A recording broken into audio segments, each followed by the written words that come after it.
Let's see. Welcome to the Scituate Zoning Board of Appeals meeting on December 15th, 2016. Do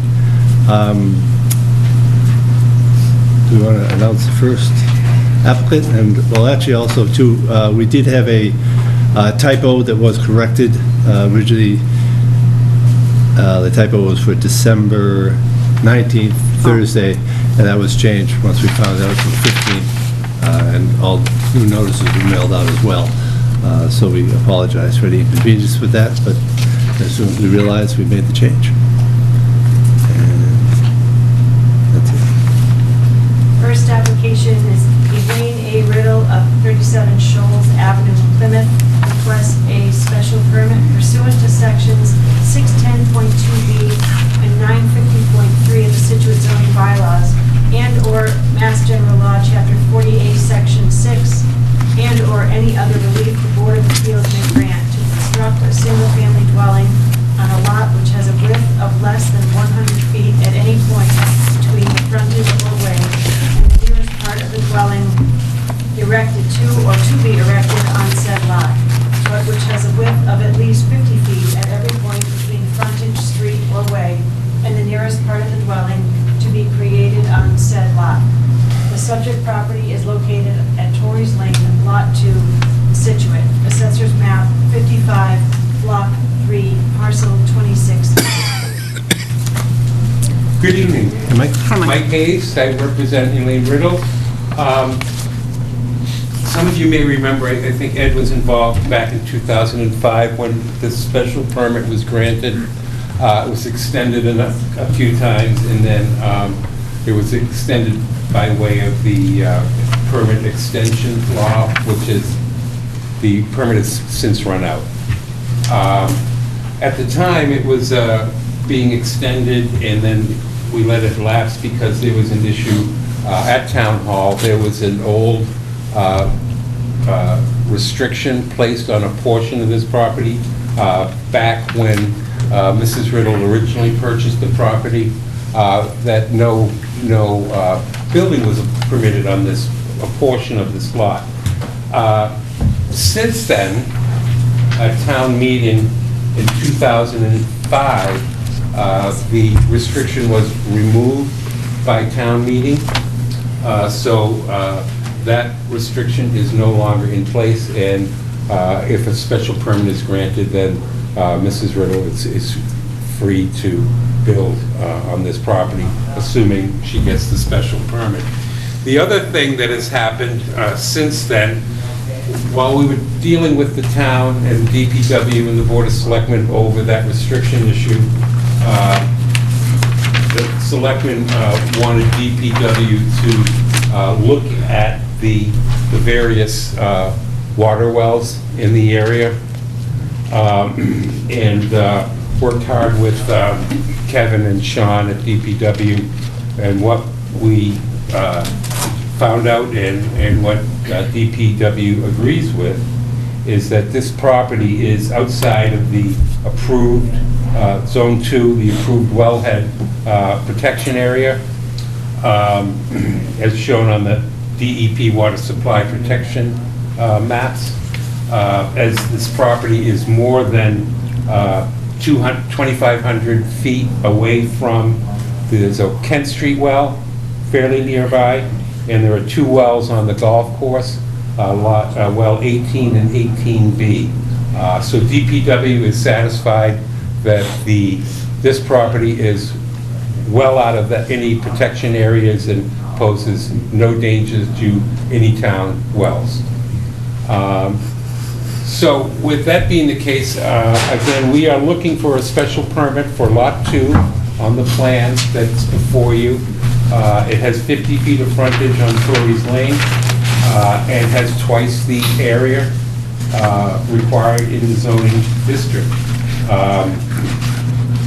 50-foot strip goes to the back end of that lot, and as you can see on the plan, the housing, the house area is well beyond that 50-foot strip and will meet all zoning requirements.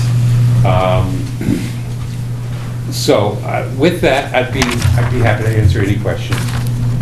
Just one thing, Mike, maybe you just let us know, was there any land swap originally, or just a... Originally, when Mrs. Riddle received her initial special permit, part of the negotiation she had made with the town was to deed some land to the town of Scituate, which is on this plan is shown as parcel 3. And the town was interested in getting that, basically as a, to kind of codify that they had been using that as a access from Torrey's Lane to the back end of the golf course. And Mrs. Riddle did in fact deed that to the town in 2009, and I believe that deed's a part of your package as well. Yep. So we'd be happy to answer any questions. Of course, I think I'd be happy to go through the 950.3 criteria, but also, if approved, would be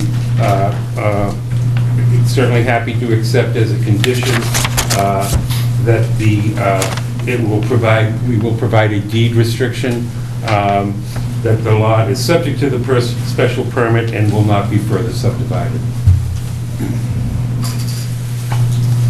Sarah, do you have any? I didn't have any. I didn't see, and I'm not sure it's germane to our decision, but I didn't see in the packet any of the information you talked about that you received from DPW. Did you provide that to Annie?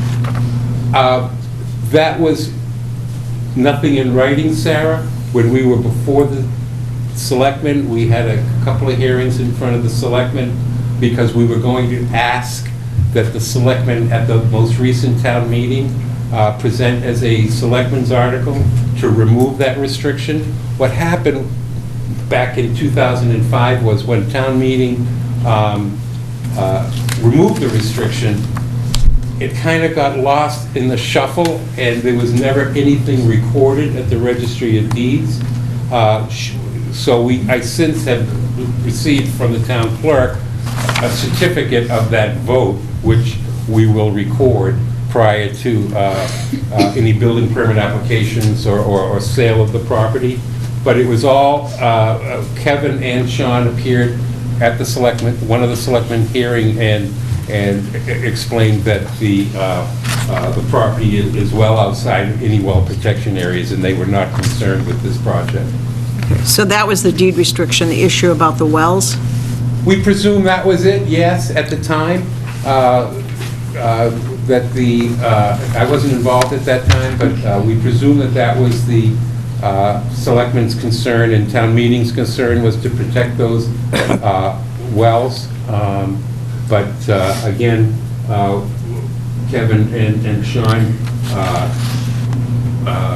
looked, and we had read every page of the permitting process for the golf course. And while there was discussion, general discussions of wells 18 and 18B, at the time, nobody really knew the exact locations of those wells.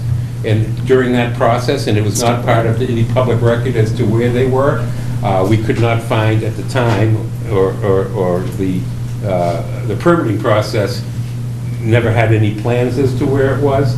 Sean and Kevin did, in fact, locate those wells. And again, this property is almost a mile away from any one of those wells, so. Bob, is that something generally your office looks at when they come for a permit, or how? We do look to see if they're in a wellhead protection district or a Zone A or a Zone 2, and at least ask that question. And if there is a question about it, we'll run it down prior to issuing the permit. Yeah. Because I don't remember us ever really talking about.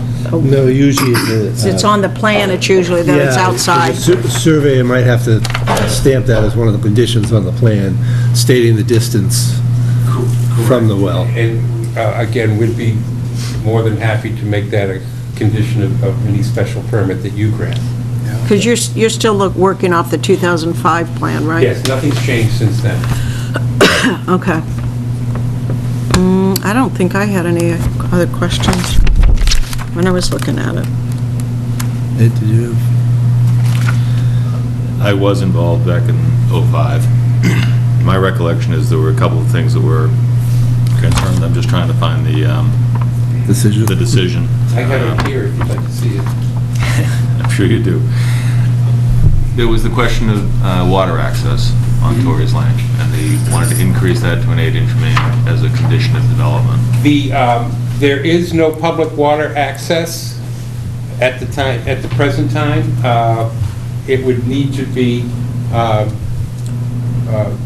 this property is behind Mrs. Riddle's home that she lived in before she sold and moved to Plymouth. Would that be Lot 1?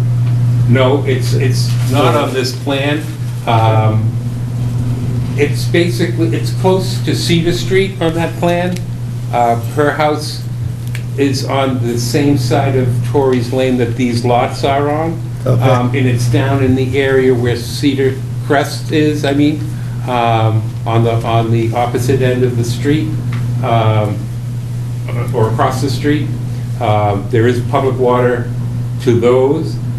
In order to get a building permit or an occupancy permit, either Mrs. Riddle or whoever purchases this lot would need to bring the water up from there, as well as electricity, or as an alternative, she would need to apply for and construct a water well on the property itself. So that would be an economic decision, I think, that either she or any potential buyer would have to make. Is there town sewer on the street? No? Or, No, there's no sewer. so there'd be a septic There'd be a system? septic system. Okay, so, yeah, that might be a little difficult with the well. It could, but it's a big lot, and, that remains to be seen. This would be the first step to any development of either one of these lots, and that would be a decision that would need to be made going forward. Can't do anything without your approval first, so that's why we're here So for. your next stop, it might be the Board of Health. Next step would be the Board of Health, correct. And do you anticipate town water, running the water? My own personal opinion, that would be the better solution. It potentially could be a little more expensive than a well, but it does, bringing public water up would eliminate any concerns with septic systems and private wells, so. Okay, and that would be a cost the applicant would bear? Yes, Okay. yes. That would be required to pay to bring the water up. The town will bring it up. You know that was somebody, I don't know if that person's here tonight, but somebody was concerned about the town paying for water access. No, they don't do that. I didn't think so either. So that's resolved. Okay. As they should. Right. And again, just by way of recalling or reminiscing, this was a parcel that was divided into three lots. Correct. One lot being fully in compliance, the second lot being this one, where it was developed with 50-foot of frontage on the way, Torrey's Lane, and the remaining, 77 feet of frontage on the way was included in parcel 3. Correct. So if you combine those two components, parcel 2 and parcel 3, this would have been had a 100-foot frontage. Probably would have had a lot width issue. Correct. So this was a way to utilize the parcel. It was developed, it was carved out with double the square footage, which is required under our bylaw. And as I recall, the evidence at the time was that parcel 3 was made as large as could be, as both a buffer and an area that the property that the town would have the use of with respect to accessing the golf course and wells and other such things that they might be doing. Correct. Including, I believe, there had been some town-owned structures on parcel 3 that, or maybe on the corner of parcel 2 and 3. Yeah, there was some Maintenance sheds or... maintenance sheds, but there was also, how do I put this? There was asphalt on the ground to ease access to the back of the golf course. Again, I believe some of that came from the time that the golf course was developed, and some of it probably pre-existed prior to that, going back to Sand and Gravel, and even perhaps before Tory Lane was developed. But my feeling is, to a large degree, this was all discussed at that time, back in 2005, that although it wasn't a quid pro quo per se, that that this is completely within our bylaw, a 50-foot frontage lot with all the requirements of that. It was agreed that the parcel 3 would be given to the town. It has been transferred to the town. I think that was, the deed says 2009. Yes. So it seems to me like this is really just a case of formally reestablishing the special permit. With, I would expect you're not looking for any relief from the conditions that existed at that time. Nope, none. And we'll add to them with the DPW or Board of Health review and acceptance that, it's not going to jeopardize any town wells or water supplies, so. Yeah, I think it might be a good idea to, again, to label distance from the wells onto the site plan. Okay. Yep. Good. Any audience members have questions? No. Being none? Have a motion? Let me get back into it here. Who's Frank? Okay. I move that the board find that the property located on Torrey's Lane, Lot 2, is shown on Assessor's Map 55, Block 3, Parcel 26A,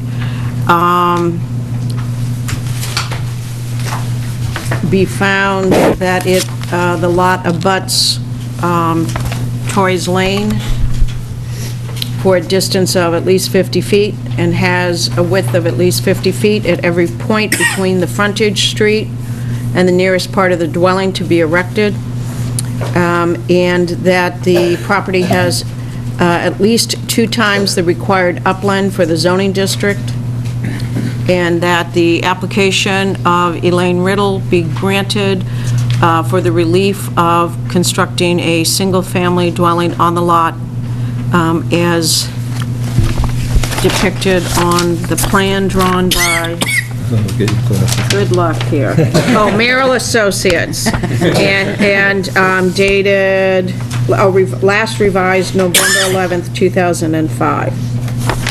Did I get everything? Yes, I think that, And approved by the Scituate Planning Board 2006. Okay.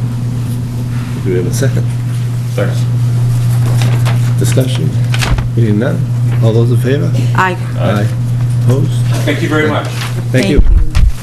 Thank you very much. Will you, Hopefully you can get it taken care of this time. Thank you so much. Hey, do you have a draft of that? I'll give a draft.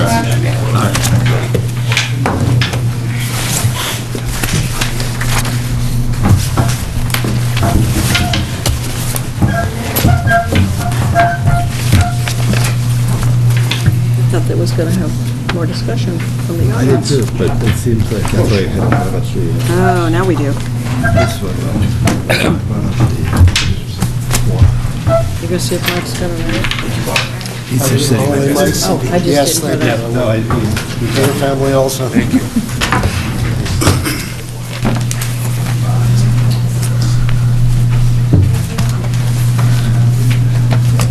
Are those updated? These are updated. What'd you update? More stuff. Reduce the size of the house. Oh.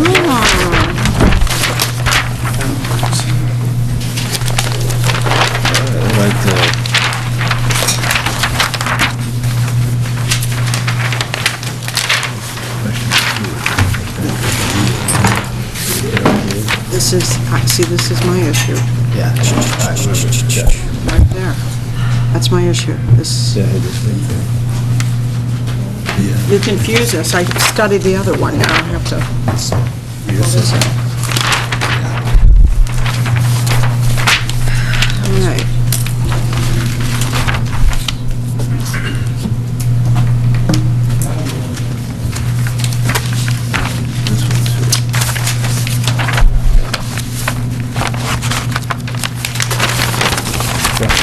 Sure. Here's a party of 37 Moreland Road in Scituate, requests a special permit of zoning pursuant to section 10.2 and 470.6F of the Scituate zoning bylaws, and/or Aspen Law, Chapter 28, Section 6, and/or any other relief the Board of Appeals may grant to allow reconstruction of a single-family dwelling on a pre-existing, non-conforming lot at 40 Peggotty Beach Road in Scituate. Assessors map 55, lot 7, parcel 10. Good evening. My name's Gregory Morse. I'm a registered engineer, Morse Engineering. With me is the property owner and the applicant, Peter Zaccardi.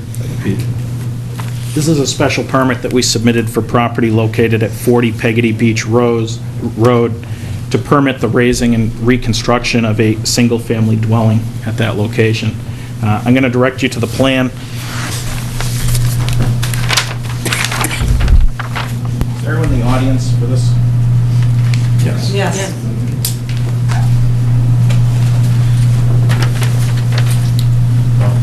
On the plan here, the property line is shown in bold. Peggotty Beach Road is right here.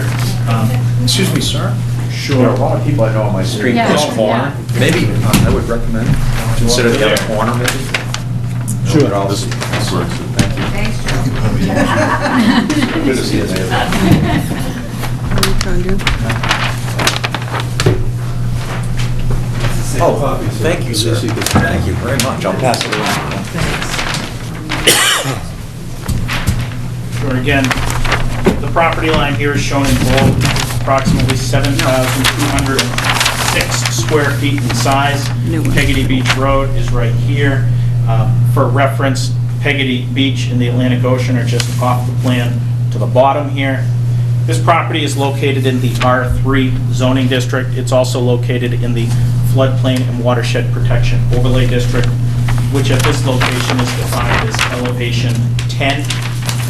Topography on this lot generally ranges between elevation 7.5 and 9.5. This is located in a velocity zone based off of the FEMA maps that were just adopted in November. This property is abutted by several residential properties, number 6, number 4, Peggotty Beach, number 30, Peggotty Beach, 38, Peggotty Beach. Number 4, number 6 have been updated, substantially improved. This property is one of the original cottages, as is number 38, not having been substantially improved in recent times. This property was constructed in 1930. It's a 1.5-story house, approximately 1,212 square feet in size, consisting of 4 bedrooms. It's non-conforming with respect to setbacks.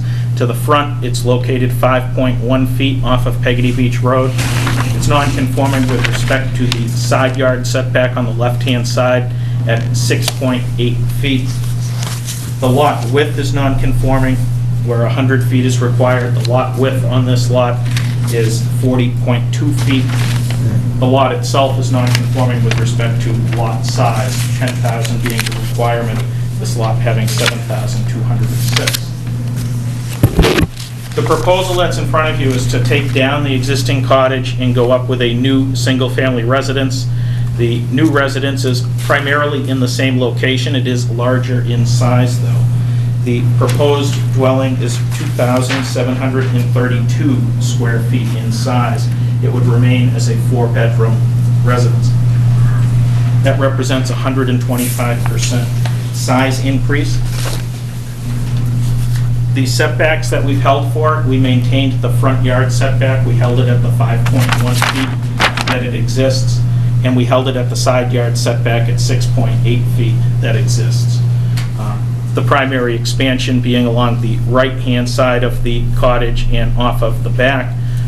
Also off of the front left, we're expanding out approximately 8 feet with the new footprint into the side. Reviewing the application, we did look at the abutting properties. We took an average of properties within 100 feet of this. We came up with the average, 9 properties within 100 feet of this one, the average floor area of those being 2,362 square feet. We felt that this proposal with the building at 2,732 was in keeping with that neighborhood. It certainly won't be the largest home on that street. Houses directly across the street are at 4,234 square feet and 3,488 square feet. We do realize there are cottages, though, that have not been upgraded and not substantially improved, including our direct abutter, some of the smaller residences out there.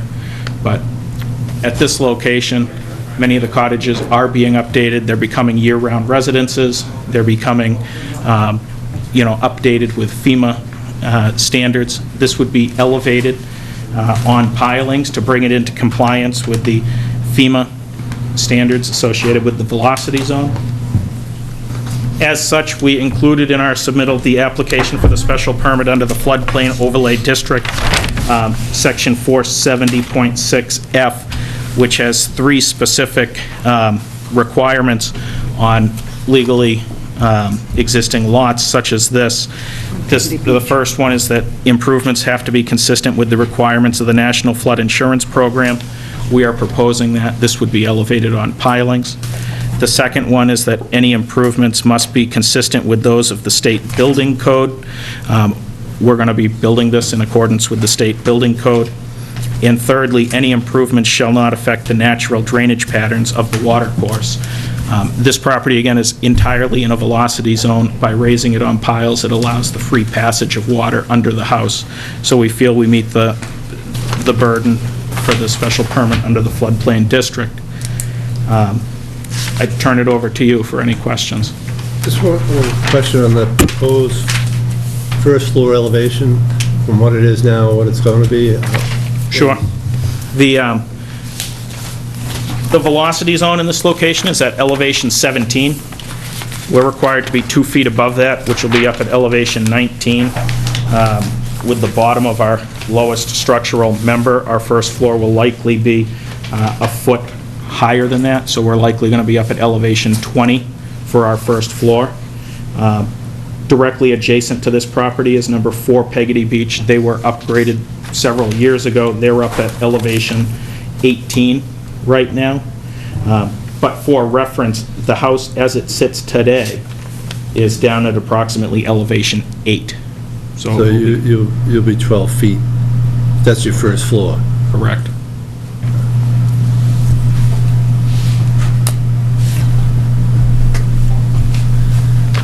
And is that house on town sewer? Yes, it is.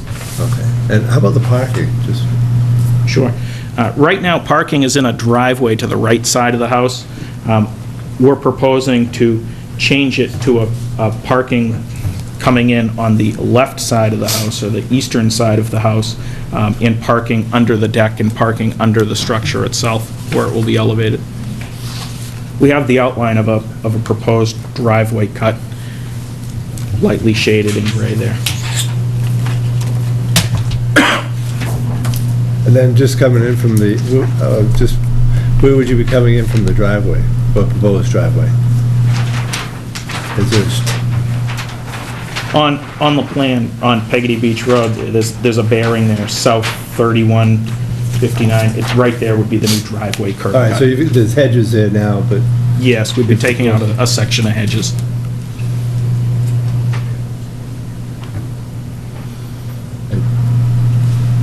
I don't know if you had any.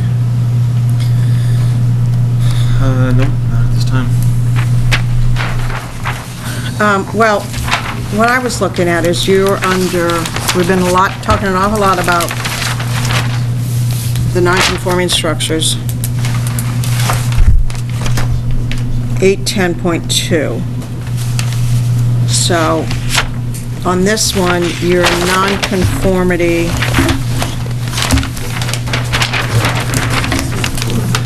is to, yeah, you've got it too. So Lot it's, area and front yard setback. okay, lot area and front side. And one side. Okay, so it doesn't fall under A, right? Because it's Because of the 20%. frontage or lot area. No, no, it's not. That's not the issue. So it's not A. And then B, dimensional requirements for it has to be conforming with front yard, frontage and lot area, and not conforming to setback. So it doesn't fall under B either, right? Am I correct? Fellow board members, if they want to jump in? Yeah. So then it would be under the last paragraph, just a finding. So the real issue is whether or not, for me, is whether or not you need to be conforming because you've created a new nonconformity up, I'm sorry. Because right now, you're not into the building envelope here at all, onto this little side. It does exist into that envelope. The current dwelling? Yeah, the current dwelling right here, that setback, it starts right here and runs that whole way down. I think he's only talking... I thought it was just a rectangular. I might not be reading your thing right. I think he's only talking about this section of it. I thought this was the existing dwelling, this, like this. It's basically a rectangle. Am I wrong? So that's into this setback, over. You're new. The existing one. Oh, that's, well, see, and I can't tell that on this drawing, Yeah. Greg. Here's a clean copy. Here's a clean copy as well. It's in there already, right here. But here's this, do you understand what I'm saying? This, I'm talking about this. So this setback is a rear lot already- line. Yeah. So it has this line established to it, Right. and here's our structure inside of that rear setback. And Not if you take this line and go forward, this is more than 20 feet, that little section. No? Am I reading it wrong? No, I think I see what you're saying, is that You're increasing- you want a rear setback from this rear lot line. Right. And then a rear setback from this lot line. Right. They're not currently violating a rear setback from this lot line. Correct. I see what you're saying. I don't know how we've interpreted in the past jagged lots like this. Wait, just last month, or... I remember having this conversation. It was already back in that lot line, and we allowed them to extend it. This one's not. But it is. If you look at these, if you look at the section there, that's made up of the sideline setback off of the 520, the 52.01. Right. Where's he? All right. This is your building envelope here. I agree. That's your building up. That right there already is encroaching within the... Oh, okay. I get it. So you're already in the space. Right. So you're certainly intensifying that nonconformity, You're but not creating a you're new not one. creating a new one. I agree now. Gotcha. Okay. I was not reading I knew it was a map issue. Okay. So that's, so I guess even when if you make that analysis, then the question becomes, is that intensification substantially more? Substantially more detrimental. Right, so what is that, what's the dimension of that additional space in there, Greg? That little, what I've kind of put in orange? Probably 10 by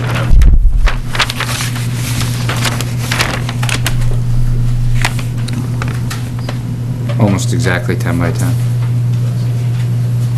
Yeah, 9.5 by 10. It's an amount that would be, if it were a shed, it would be allowed to be built independent of anything. Yeah. I don't care if it was a shed or not, it's just, I just wondered what it was. I'm not very good at reading this. So that's not a huge intensification overall. I don't see it. Okay. That was kind of really the only issue I have. So I see that, I understand now that it is into it. Not very much, but it is into it. Yep. So, okay. The one thing I have, which I imagine we're going to start to hear from the audience in a little bit, will regard the height. And can we, just for my edification again, 35 feet is 35 feet from the first floor. It's 35 feet from the grade, the average grade of the property. 35 feet is the maximum from the, go ahead. It changes a little bit. Right. Yeah, Town but it's meeting last situated. year passed an amendment or a change to that requirement that allowed the 35 feet to be increased when a house is elevated. So it basically added 10 feet to both the 35-foot halfway between eave and ridge and the maximum ridge height of the house of 40 feet, which is mentioned in the bylaw. So if you need it, which I doubt this house would, but you have the ability to go 10 feet higher than, if you're elevating, 10 feet higher than the standards that are noted in the bylaw. So they're allowed to get to 45, potentially. They would potentially be allowed to get to 45. And with The this max- house, That's the maximum. to the peak of the Peak. roof or to the No, to the peak would be 50. 50? From the ground? No, yes, excuse me, Yes. from the average grade. And this is At the going ground. to, it looks to me, come short of that, but come just short of that. I would say Do we have it's a a, typical 2.5-story house. It'll definitely be short. Yeah, How we're- much, it's hard to So say. starting at 20, there's not a ton of room left. We're figuring it's going to be approximately 42 feet high. We're proposing a full, what's your ridge? to the ridge height. to the bottom of your sill now? Oh, on your proposed house? 42, but 30 No, your ridge, height from the first floor to the ridge. right now? Yeah, on the proposed. It's a, The existing or the? No, you no, the proposed. proposed. The proposed would be about 42. Halfway through the gable would be 33 and a half, 34. But that's from grade. Yes. From the From first grade. floor elevation, the new first floor elevation, Yeah, so the, up To to the that roof. point would be what? To the ridge. From the first floor would be minus the 11, so it would be about 32. From 40. the first floor. Right, so I thought before we were saying the first floor was going to start at 20. No, but I. That was above sea level. talking- That was sea level. height, That's not right. elevation. Right. So from that 32 feet of your proposed there, 7, it'd be another 13 feet of ground. Say, so you're at 45 feet 12, yeah, to the peak. to the peak, yeah. right. It's not It's not It's not on an here. extraordinarily high Right. house. It's simply a standards two-story. It's just because of the Elevation. required elevation. Yeah, just so we know. The second floor is not a full dormer. The roof line is cutting about, averaging halfway through the window. I do have some pictures of the abutting houses here, too. I'll pass these out. Directly behind this house, they have, a finished third story or an attic with dormers on. That's not the intention of Mr. Zaccardi. This is, we'll be doing a first floor and a second floor, and then the attic is simply attic space. But I'll pass these Yeah, out to show you around the property. Drawings. Thank you.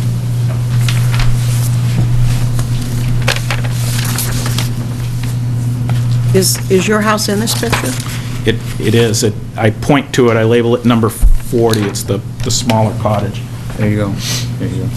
It's not the story and a half cottage, it's the one kind of a... This Oh, it is this big one right there. It's the abutters.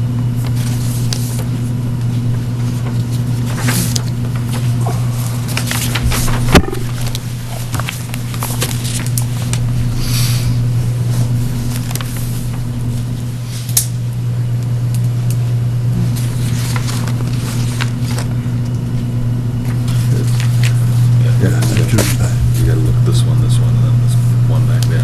Yeah. Scituate sure has its own brand of skyscrapers, doesn't it? When you're by the water. Anthony, do you have anything else? No, that was it. Ready to talk about height.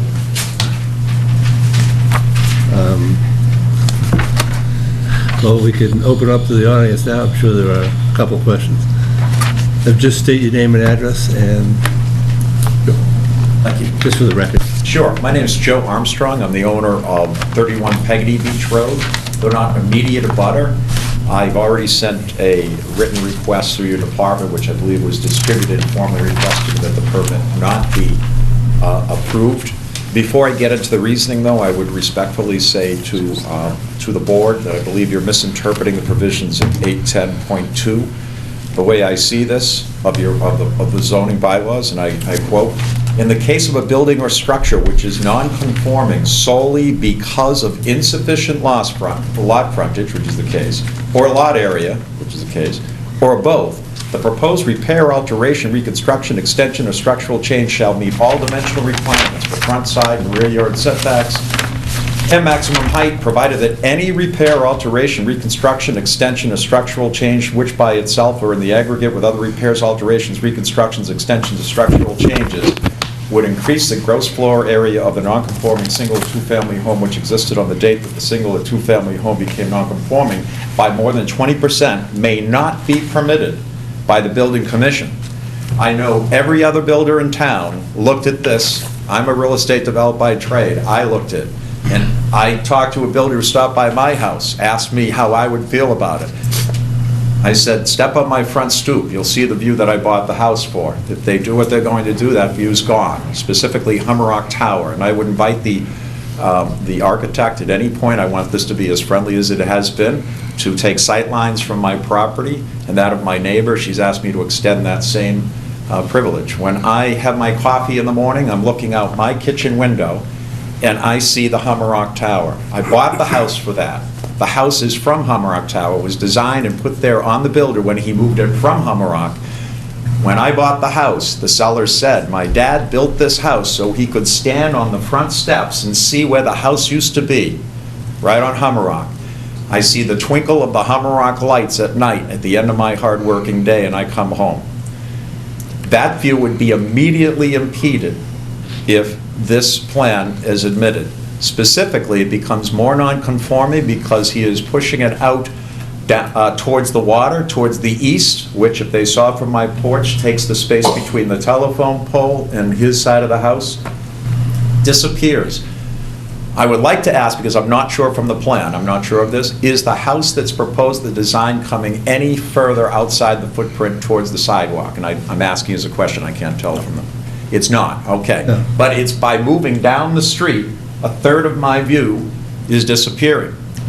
My direct neighbor at 29, who could not make it because of the change in the scheduling, she sent you a letter also objecting to the permit request. Her house was the same cottage as mine with the same frontage. She heard the same thing, and when that house was built, I went to a meeting just like this. And the builder was asked, is this within the existing footprint for your non-conforming small beach lot, which I have too? Yes, it's within the footprint. So we can't build the house further out? No, because you'll block the view of your neighbor. So if you approve this expansion, first of all, you can't, because it'll be more than the 20%. I welcome the builder to come forward and come with another plan on the 20%. But if you approve this, you have to give the same permit to me.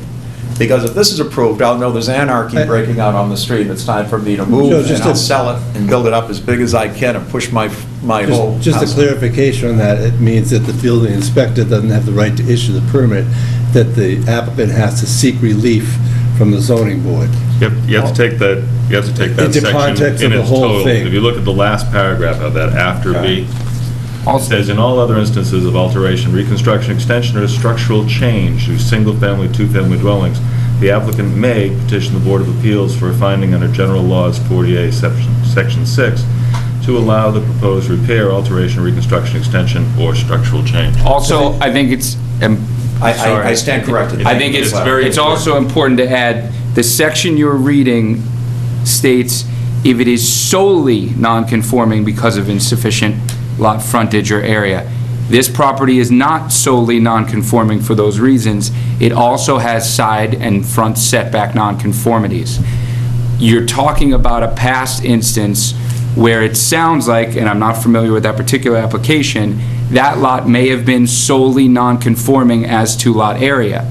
In that instance, it is very likely that a building commissioner or this board or a prior board ruled correctly, and from what I can see and what I'm guessing those circumstances were, that any redevelopment of that property had to stay within the prescribed building footprint. This building is already non-conforming as to certain dimensional requirements, and therefore they have the right to maintain those non-conformities. They don't have the right to, they do have the right under certain rules and under certain case law and under certain interpretations of this board to expand on those non-conformities, yes. Appreciate that. Then I'll follow up with the objection under the section, my backup plan here. Change of non-conforming use, section 820A2, and I quote, pre-existing non-conforming uses, this is the second part of paragraph 2, may not be extended or altered provided there is a finding by the Board of Appeals that the extension or alteration, quote, shall not be substantially more detrimental to the neighborhood. That view is a Scituate neighborhood view. When people drive to that public place, and you know how popular it is, they park there, they stop there, and now they'll have a 42 high property looking at them that wasn't before, blocking my view and blocking the view of my neighbor. And again, I invite anybody to stand on my porch and see. I don't disagree with I would have to your build out, view, and then my but neighbor would have to build out, and now we all are in our non-conforming beach lots building 42-foot towers, and I think a lot of my neighbors object to this. So under that provision, it is clearly detrimental to the neighborhood, in my part of the neighborhood. But you have to first identify what's the non-conforming use. The non-conforming use. There is no non-conforming use, it's being used as a residential home. Yeah, That applies to. So there is, I if mean, there's a what is change the of limit? use. They're changing the footprint, so there's literally no limit except height. They can build out to, they can expand closer to the lot lines on this And it- tiny lot. No, they are limited to the nonconformities that exist at the time, some of which they can't change, lot size, lot width, such things. Yeah. Also, if a structure is already built with nonconformities as to rear yard, front yard, side yard setbacks, they may reduce those nonconformities because of reconstruction. They may maintain those nonconformities. They may intensify those nonconformities. They can't create new nonconformities. That's the challenge. They're not creating any new nonconformities here. There are nonconformities as to front yard setback, side yard setback, lot size, and lot width. So these already exist. So what we have to do is apply the bylaw to this application in the same way we would apply the bylaw to your application or any other of your neighbor's applications. Of course, I understand that. And this particular section about 810.2 was actually developed because we wanted to have a situation where houses that were being increased in size had to come here. If there was not being increased in size, it could be still done by the building inspector, as long as it falls into that tight confine of nonconformities. But we wanted to limit what you could do without a public hearing. So that's really all what 810.2 does, is allow us to get this out in the open, make it clear what's going on, weigh concerns of neighbors, etc. But we still have to abide by the bylaw. And I understand that clarification. I withdraw my objection under that section. I appreciate the clarification. I'm still on 820 in the first part of the paragraph.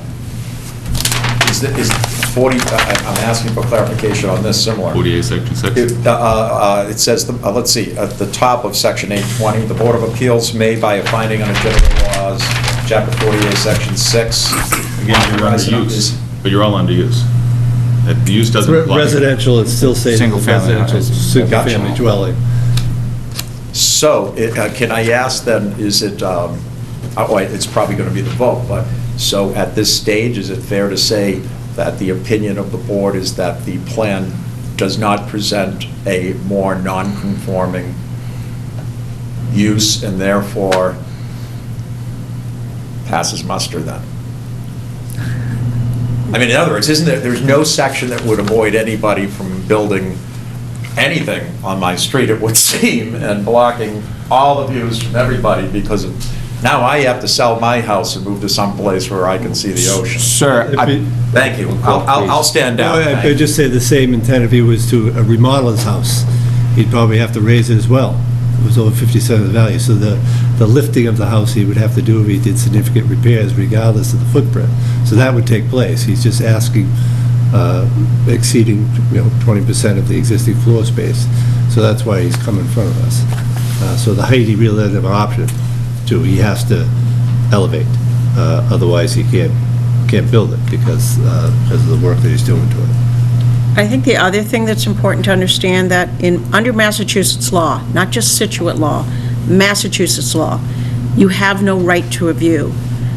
There's no statute, and no case law supports that if somebody builds and blocks your view of something, that is not a protected right under Massachusetts. Sometimes people grant what's called a view easement that says, there's my property, there's your property, I know you want to see this direction, so I'm going to let you know as a restriction on my deed that nobody can ever build on my property to block your view. But Clearly have no such protections. well, and I don't. Well, she's it's- referring to a I private understand, restriction. so you're saying there An owner are would buy actually that view. protected property rights in certain communities to protect view. which I don't know of any Not community. community. It's No, not a no, community thing. there is a, I can individual deed rights, I I can misinterpreted, speak I'm sorry. specifically. Thank you, John.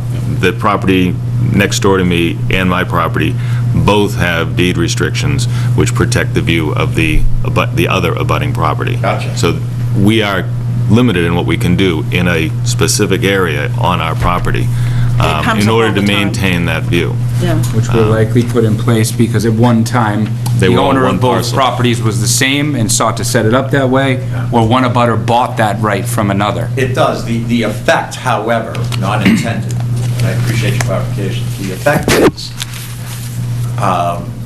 that for me to get the same view, I have to push out to the extent legally possible. I might be subject, as you suggested, since I'm on the same lot, to just the same footprint, but I have to go up, and triple the size of the place up to 42 feet. And my neighbor Deb on my other side is not going to be happy, but that's what I have to do to get out of it, I guess. Yeah, unfortunately. All right.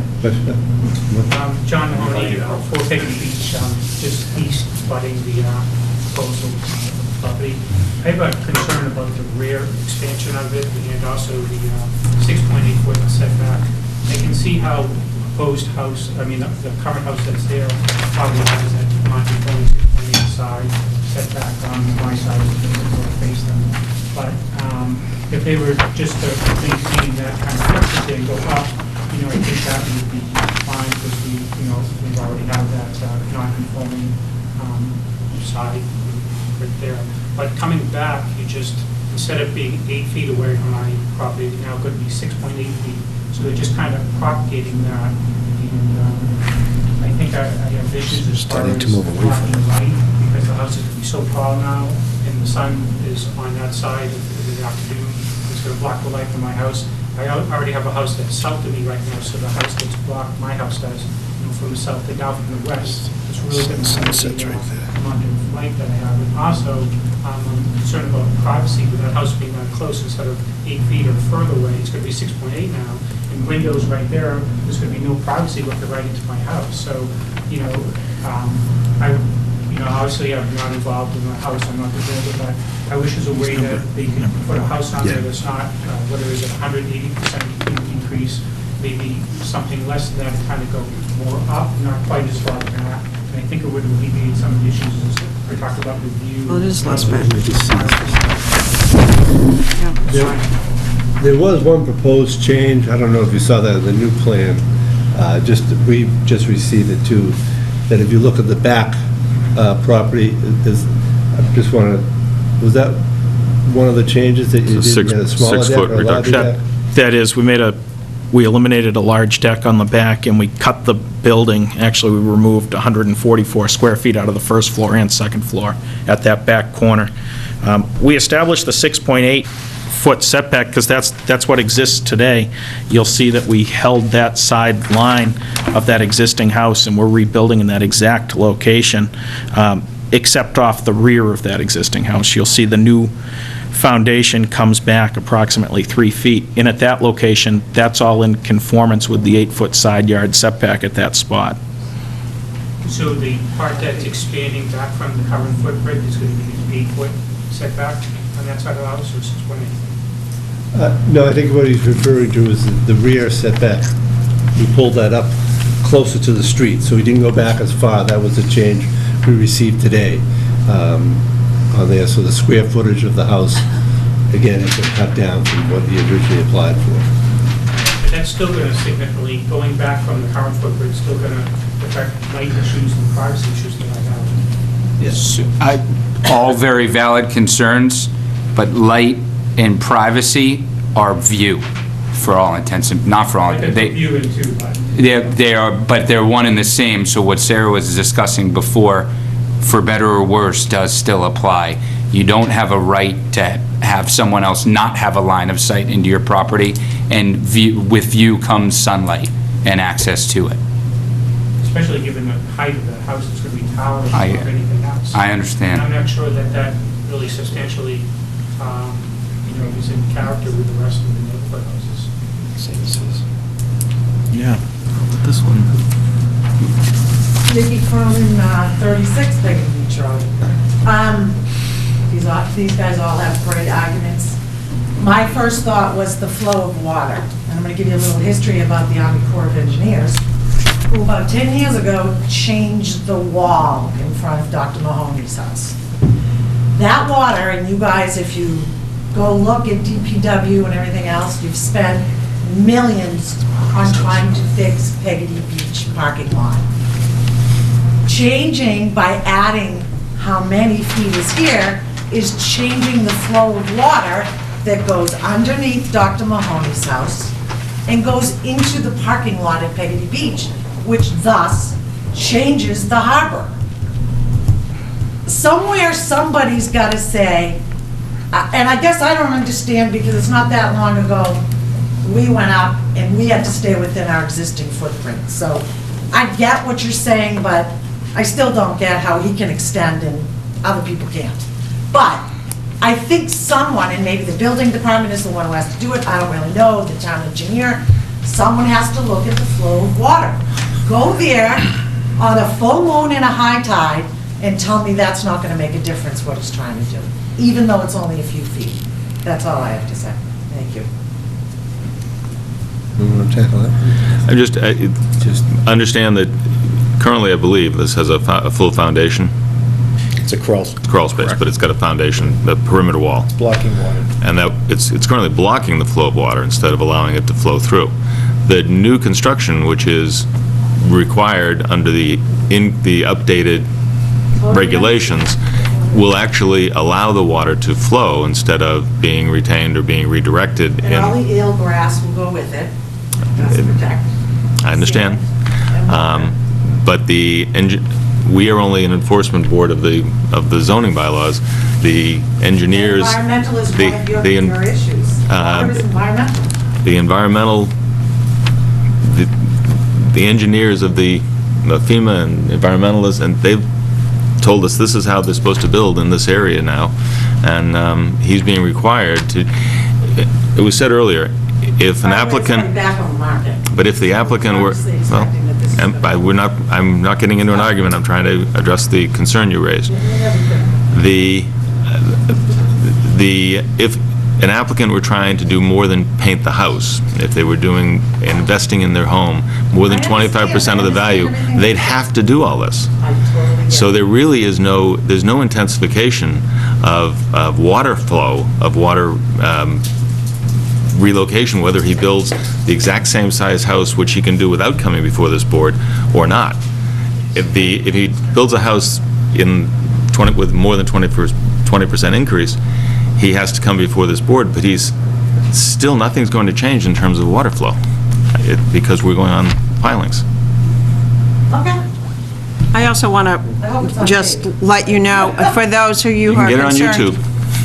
For those of you who are concerned about the increase in the size of the house, his original plan was to increase 281%.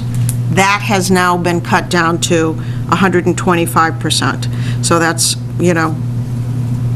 a decrease of 156%. So he has scaled it back, I think, pretty significantly. I think the original plan was a 181% increase. Well, it says 281, so... Well, that's It was the first 100% is the original 100%. Yes, Oh, okay. So, but- yes. It says percentage of increase, so it's 181%. 180. And now it's 125%. Right, so it has come down. There's a typo there. 25% increase. Okay. Well, my numbers are off, but it's still decreased. I thought that was an awful huge reduction. Okay. Erin Morrell, 43 Peggotty Beach Road.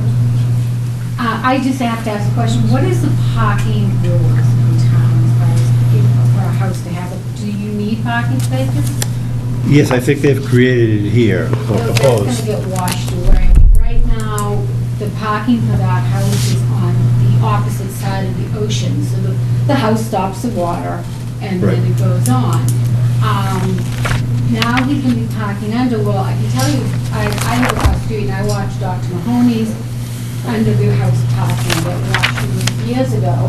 Matter of fact, we used to make it a thing, we'd go and take the rocks out with him. Bring it back. So there is going to be eventually, before I even want to see it, no parking under the house. We're putting a large 4-bedroom house on a street that is not going to have any parking. There's no parking on Peggotty Beach Road. I have a huge driveway, Dr. John uses it. It's, to me, to put a bigger house with less parking isn't going to work. I mean, where's he going to put his house, where's he going to put the cars? Which is the parking bylaw? What number? Do you Then it's remember? going to get washed away, sir. It's We'll not... have to find out. Everything's going to eventually get washed away. But there are several other houses on the road and in the neighborhood that, I'm sorry, Two spaces required. 105, yeah, 2 spaces. that will required. park underneath their homes. But it can be in a garage. Though the ocean It's on will, the ocean side of the house, which means it's going to go on. we understand. The same way you see in other portions of town, that when we have a big storm, sand comes underneath their homes, they have to get a backhoe, clean it out, and get their parking back. There are certain streets in the town that, same thing, the sand can then washes the streets away for a couple of days, they repair it, they bring it back together. He is, I would assume, the same rights to repair for his parking as well. Oh, well, but just behind. Here it is, parking requirements. Laura White, 35 Peggotty Beach Road. My grandchildren are the 6th generation to be down at Peggotty Beach. And my question is just, Mr. Zaccarelli, are you planning to move in there with your Zaccarelli. family? Zaccarelli, hi. Are you planning to build and move in with your family, or are you going to sell it? We're not sure at this point. It's on the You're market. selling the market. This is what you do in town. It's on your market. We'll keep the. I've done it before. We'll keep I moved into a house that I direction built. towards the chair, then we can ask the questions, just to keep it. That was my question. Do any of us, a 3rd, 4th generation that live there, and our newcomers that have all become part of our family at Peggotty Beach? So that's just my concern. Because we've had that happen once before. Someone came in and built and left, and I understand, but it's the same property, Right, I right? get Whether you've it. been there 5 generations or just 6. purchased it.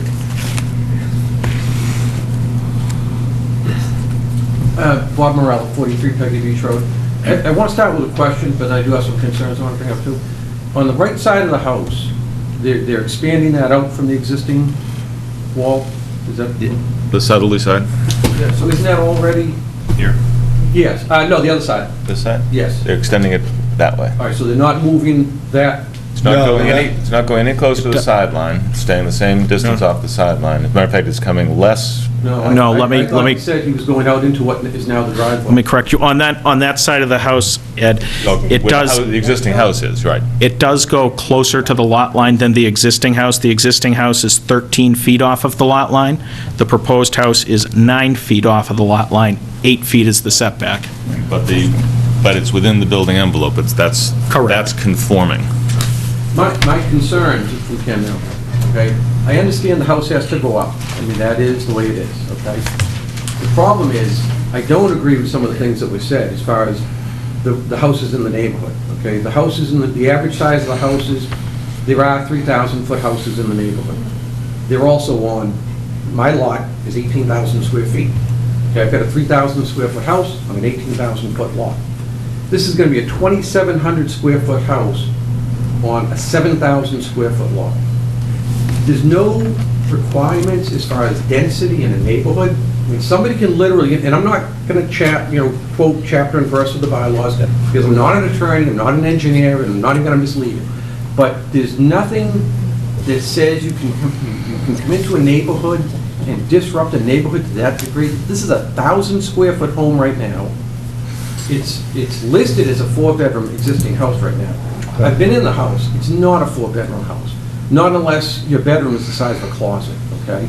So to characterize what's there as 4-bedroom and to make everybody think, well, we're just replacing it with a nicer 4-bedroom is not valid, okay? You're going from a 1,200 or 1,000 square foot house to a 2,700 square foot house. The density that does to the neighborhood doesn't concern anybody on this board.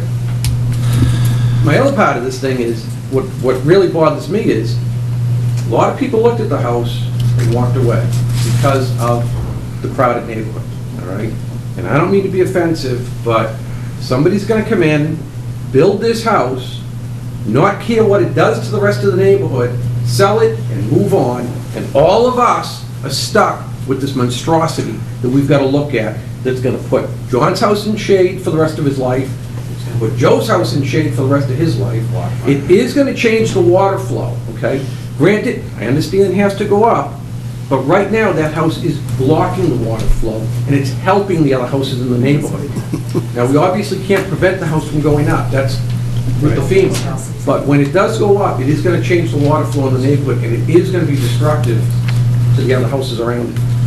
I just don't understand how, even though it might conform to the bylaws, is there nothing else taken into consideration as to what it does to a neighborhood?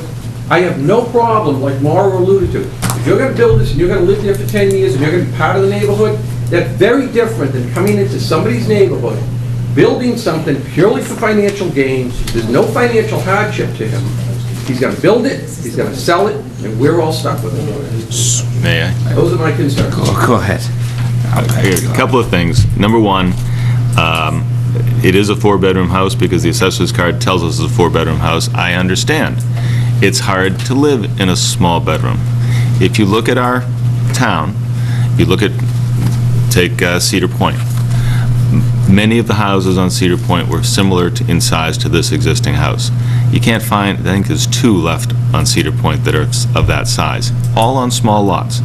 If you look at the density on Cedar Point, when I came to town 61 years ago, you'd never expect Cedar Point to be built out the way it has been.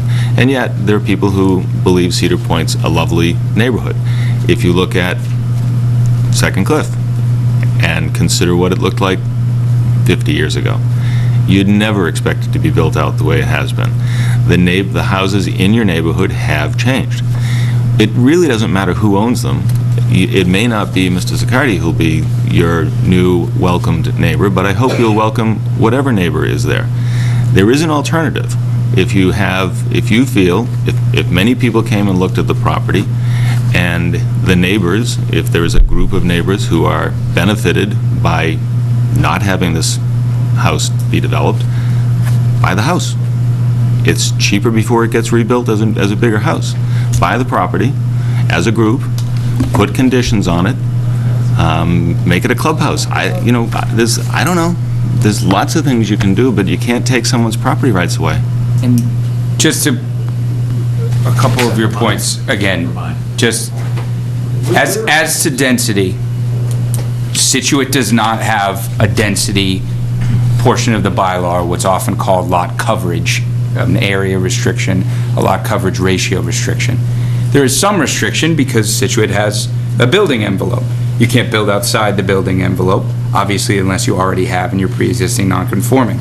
So there is some limitation, but no, Scituate does not have a pure density restriction. You mentioned the flow and that the house blocks flow now and benefits the neighborhood, and putting it up will reduce it. That's another way of saying that you'd like to enforce an obligation on this property owner to block the flow for the rest of the neighborhood. I also said I fully understand that.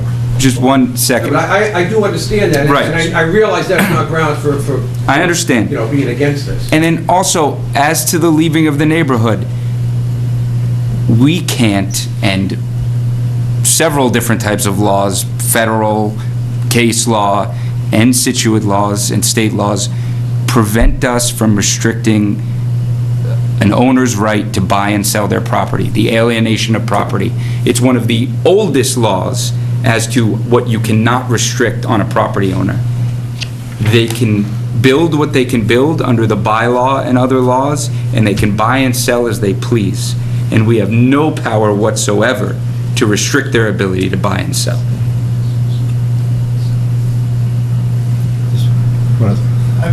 Joe Timmerlevitt, type in about 38 Peggy Beach Road. Just so you know, there's a common driveway with my house and his house, just one driveway. There's no line in between there. So I want to know, number one, that there's only about 20 feet between our two houses. What's he gonna do to protect my half of the driveway, which I know most of? And how's he gonna get heavy equipment in to tear that house down and to put the pilings in without disrupting my property? There's just no room there that I... It's called trespass. He can't go on your property unless you give him permission. So he's got to figure that out. That's, you know, I mean, if I was living there, I'd be watching it, but you can't, you know, he can't come onto your property without permission. My house has been totally remodeled. He was saying that I haven't done anything. I remodeled the whole house. It's all winterized, and people at times do live there in the winter. So that was a misrepresentation on the engineer's part. Just to, if I may clarify, I'm looking at the picture and I'm also looking at the plan. There is a bituminous concrete drive area next to the existing home. And there is it looks like in the picture that area of parking extends to your home. I own most of that. But he owns 13.1 feet from his house to the lot line. 10 feet over. Well, according to the stamped plan by the engineer, it's 13.1 feet. Engineers a little off tonight. If you want me to, I'll get my own survey. Well, you may... It's your right to do that. That's your right to do that. I'm just letting you know that at this stage, what we're being presented is he owns, his existing house is 13.1 feet from the lot line, more or less parallel to the lot line. And that, so anything that's closer to you than 13.1 feet from his existing structure is yours. Anything that's closer than 13.1 feet is his. And that's where he'll be working. You can argue about a few feet, but still, how's he gonna get heavy equipment to take that house down? I don't want him on my property. How's he gonna get equipment across the bridge that is rated for... I don't want him on my property. Well, we understand your concern, and that's going to be the... Because it's a common driveway, so I don't know what his plans are. It can't be a common driveway unless you have rights in his driveway. Well, I mean, it's one piece now. Is he gonna cut the asphalt? I mean, how's he not gonna damage my driveway is what my concern is. Well, I think that's his concern as to how he's gonna do that, whether he comes in from the front of the street or tears the house down, or comes in from the front, There's only from the 20 back to feet. the front. There's only approximately 20 feet between the two houses. Yeah. Just so you realize that. Mhm. That's it, 20 feet. 13, but it's his. Well, and then I'll get a resurvey presented to the board myself, but I don't think there's 13 feet there. Sir, what, if we vote to allow this improvement, that is in no way allowing them to have any physical effect on your property in construction or thereafter? Well, I just don't understand how he's gonna do it without, there's just not enough room there. I don't either, because I don't know much about the demolishing of houses, but do live in town, and I see around, and I work in the city, and I'm sure it's something that can be accomplished. I'm glad I don't have to pay for whatever it takes to accomplish that. But it certainly can be done, and we're not granting anyone any rights to use your property in the act of demolishing this one. I just have one last question. I'm not really familiar with the process that much. Is your word the final word, or is there any appeals process after that? Well, our vote is the final vote, but there is an appeal process that you can look into after the meeting if you like. Once we have a vote Decision and and a vote. decision is written, this decision will be filed with the town clerk. And when the decision has been filed, I believe it's a 20-day Yes. appeal process. In that 20 days, anyone in the public who feels that it's an inappropriate decision can appeal it to the court. Any other questions? Yes. Just for the record, when I built my house 17 years ago, I was very restricted on what I could and could not do, and I've got to go on record here saying that I find this whole thing pretty upsetting. Again, I built my house, my property's been in my wife's family for probably 3 generations now, 5 generations, and when we built it, I had a lot of restrictions put on me as to what I could and could not do. I understand what you said about if I don't like it, I could have bought it, and again, you know what? Maybe I care a little too much about the neighborhood. If I did buy it, I would not build monstrosity on it and just sell it. What's happening here tonight is, I understand you folks are limited with what you can reject. Okay, you have to stick with the bylaws. But doesn't any moral compass ever set into this process? This house is ridiculously big for the neighborhood. It's ridiculously big for the size of the property it's going on. It's gonna impact other people's houses. And the sound of it, nobody's gonna, it impacts me the least out of anybody, all right? I couldn't care less about my view. I live on the beach, but I leave in the dark, I come home in the dark. So I don't care if I lose my view. There's just right and wrong. And this is just wrong to build that size house on a lot that is that close to so many other neighbors. I don't see how you can allow it. It's really nothing but a money grab. We've seen it at First Cliff. First Cliff used to be a beautiful neighborhood. Now it's house on top of house on top of house. It's happening up on Crescent Ave, up on Second Cliff, and now it's going to happen on Peggotty Beach. Where does it end?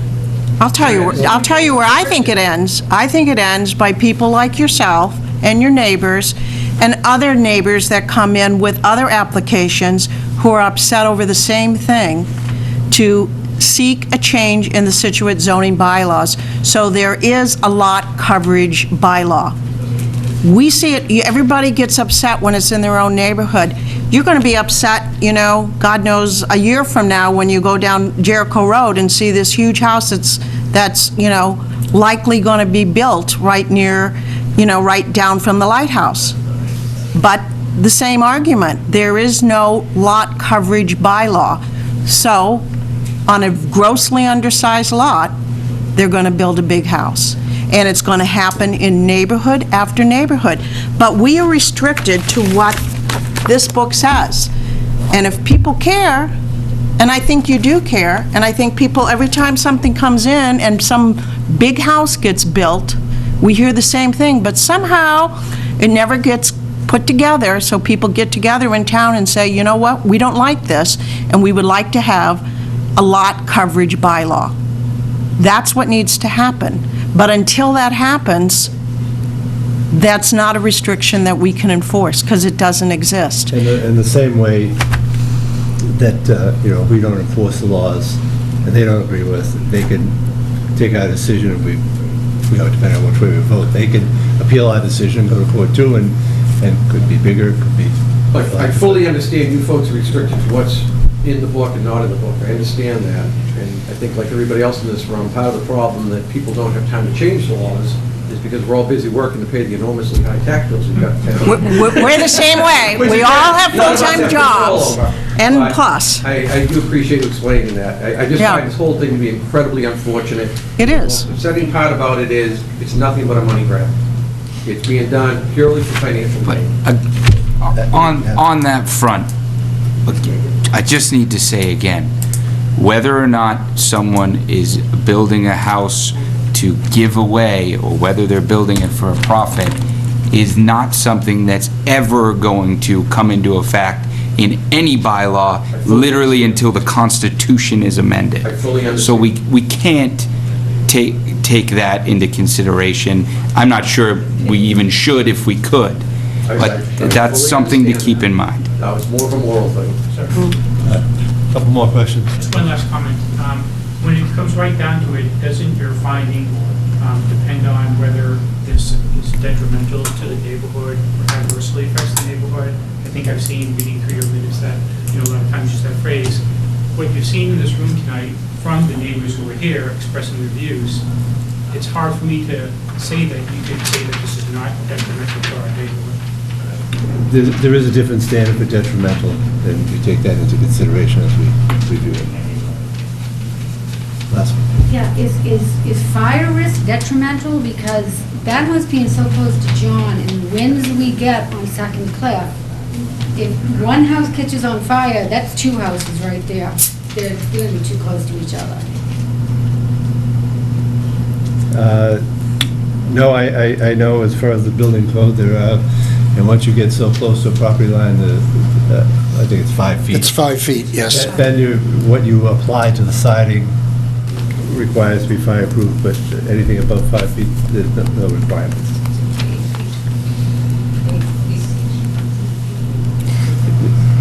Well, 8 feet would be the dimensional setbacks on the side. 5 feet would be, if it's close to 5 feet, would be the building code would kick in, and you would need to build it with different type of materials to have a fire rating. So they're not within that. And the building code takes into consideration building in other places besides Scituate, where many houses, buildings are built within 5 feet of each other. Sometimes they have a demising wall, they're built right next to each other. I mean, as Anthony said, in the city, they can put a house in without any side yard. They can take it down and they can put a new one in, and it don't touch any of the neighbors. I'm saying the building code has to apply to all properties in the Commonwealth of Massachusetts. So when we cite the situation of 5 feet, it doesn't have to do with our zoning bylaw. It has to do with the building codes of structures built too close together. This structure will be built according to state building code, and it will be built within the zoning bylaws of our town, depending on what the finding here is. And property ownership is property ownership, and I've been on the board long enough that I've had members of the board, members of the audience, speak strongly about a house being built in their neighborhood, and those same individuals being within a couple of years looking for very similar relief, and they get the same treatment by this board.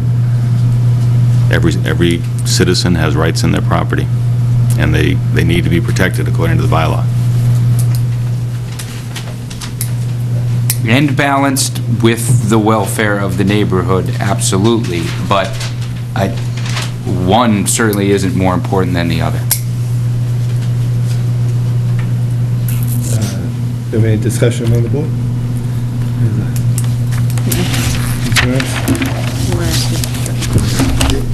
Bob, would you like to? No, as you've all said, the restrictions that this property has and the rights that it has are no different than anyone else would have. Certainly, the FEMA requirements are going to be met. The fact that it's elevated does present a different picture, certainly, of the finished product than if it had been built on the ground. But ideally, and even practically, within 50 years, you would hope that all of the homes in this neighborhood are elevated, because if they aren't, they won't exist anymore. So this may be, right now, an odd situation relative to its surroundings, but it certainly won't remain that, in my opinion. The other thing, it'll kick in probably a stormwater review, and that'll happen through the planning board. And just kind of editorially and generally, having been on the planning board until recently for 9 years, we've had a lot of discussion over the years about a floor area ratio bylaw. And in general, the board members and the town planner are very much in favor of something like that, considering that, it would be studied very closely and crafted very carefully. But they would, speaking for the planning board, I can't do that, but I think speaking from my experience with the planning board, that would be very well received if it were a citizens' initiative to go in that direction. Thank you. Actually, we're closing up, but we'll give you one. What happens if I get a survey and I survey my Name and property address. and it doesn't agree with what his survey said? What do I do with that? Call your lawyer. I'm not trying to be smart, I'm just saying that, yeah, you probably need to call a lawyer, because Yeah, they should add up. they'll figure it out. They'll figure it out for you. This is nothing we can help you with. Property lines down there, I mean, it's very Yeah. hard to determine. We can't help you if there's a survey issue with your property. This was surveyed very, very reputable surveyor, and, your survey, your property might require a survey too, but we have no reason to believe that this isn't accurate. If it's off on your side, it's likely off on the other side as well. So can you put off the vote for 30, 60 days? No, the question of, we're not questioning the survey and the surveyation of the surveyor at this point. You wouldn't put off the vote. So We once I can't. get the information, so I should present it to the board, I have to call an attorney to do that. Again, we have to look at what's in front of us today.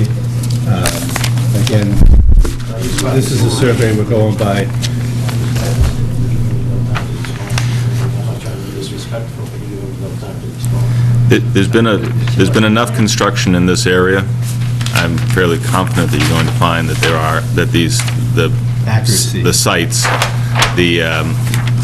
for example, on this plan, there's a drill hole that was found. That's probably referenced in a deed or referenced in another document, I'm sure. We probably could, it's indicated on the map. You want to ask the engineer to just explain the process? Briefly, if you would like to explain the process. He's not, he doesn't make up the lines, he just finds them and puts them on paper. Sure. That exists from the deeds and other information that they had. Sure. Yeah, very briefly, our registered land surveyor licensed with the Commonwealth. This property here was actually before the Massachusetts Land Court, and so these property lines here have been verified through the court process. They were established in 1930. We found a couple of those record monuments from back then, verified it with multiple monuments in the neighborhood. I can provide a copy of the record plan from that land court case. You did have a copy of it. It was certified in 1938. So it's fairly, I have a high degree of confidence that what's before us is going to bear out in a review by another registered engineer or 10. The biggest thing is, it's already been decided in a court where these boundaries are, long ago, and so they're good. They have been litigated in a court, and this is what they are. These are not going to change, because it's actually been in the court through a whole, case appeal, basically. A whole case, they have to come in, they have to prove it. I understand Yeah. that. So his sites are good. If yours are different, then that deals with your property, but his are not going to change.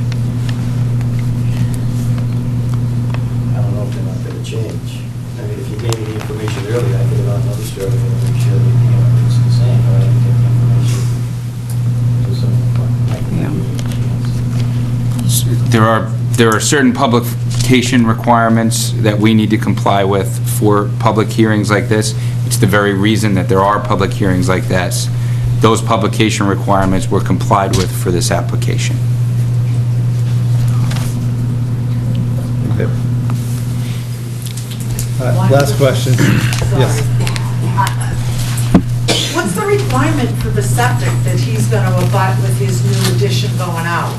Because the septic for Town sewer. 6 Peggy Beach, or 6 Peggy Beach, there's a septic right there.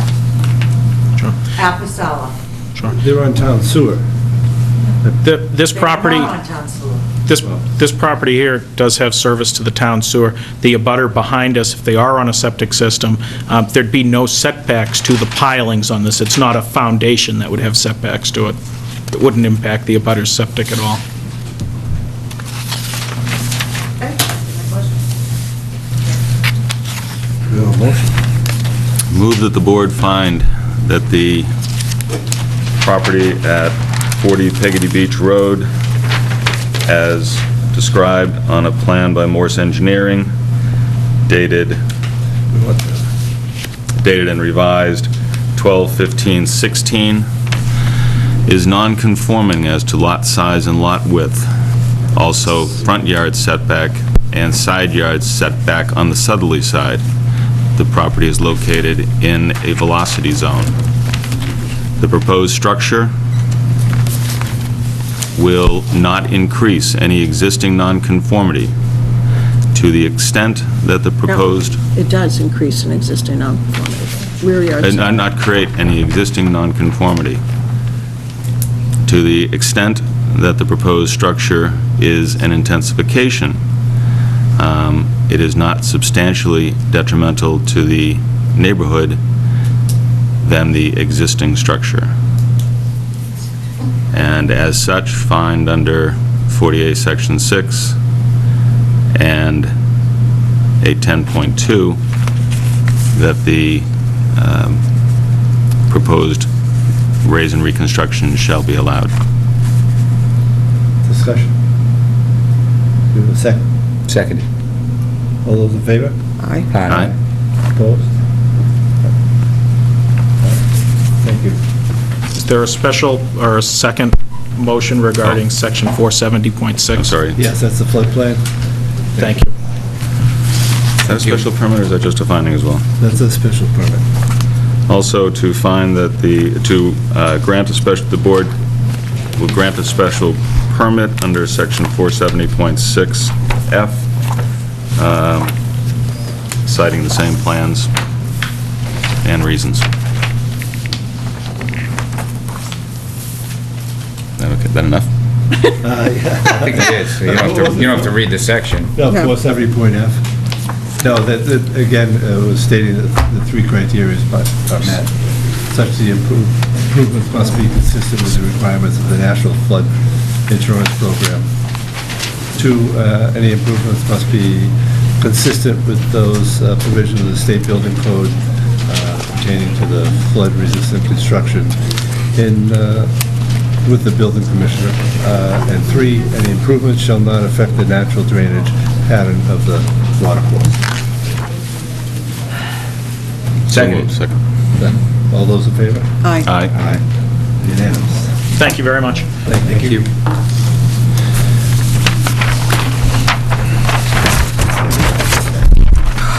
Thank God. We gotta remember these. Who's up? Yes, yeah, Yes. Want me to do it? It actually 6 wasn't months ago now. controversial, as I thought it might be. Basically, when No golf ball? When I took over- Mostly me that hits those on my toes. Neil's Unless you job wanna- was just Is that a public? a little hairy. Yeah, I'll take well, it. you're welcome. It's yours. Mine. I'm only golfed at Widows. Yep, you're welcome. Take care of it. I'm sorry. Widow's Walk. Our third applicant It's on tonight. Widows Walk? It's not, this is not on Widows Walk. Yeah, my horses. Doesn't say on my horses. Yeah. Good man.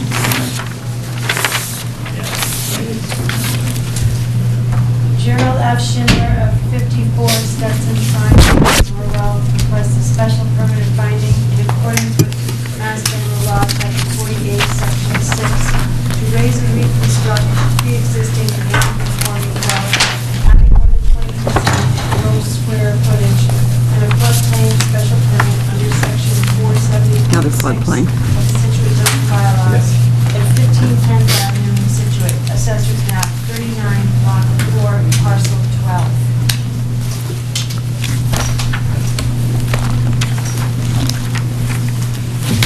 Chairman, members of the board. Hi, my name is Mike Salamando, representing Mr. Schindler and the O'Brien family on 15 10th Ave in Scituate. We're looking to, according to the old records, or the existing records on the tax card, there's 1,760 square feet, those square feet under roof. And when we take it, and this particular home has been in the O'Brien Schindler family for about almost 7 decades, and when we compilate it, the actual gross square foot area under roof and enclosed is 2,148. That's a proposed, or? No, that's what's existing. Okay, although the card reads, because it's, I don't know when the card was first, initially filed, 1760. We're looking to increase the new construction. We're going to raise and reconstruct is going to be about 2,302. So, and we're looking at a small, 100, we're going less than 15% on our, I think it's around 12% we're increasing of what's existing. They hear that. But it's under 20 of what's existing, but if you look at the card, we're 31% increase, okay? But in reality, it's really only 12. Belt and suspenders. Yeah. The new home meets all the setback requirements.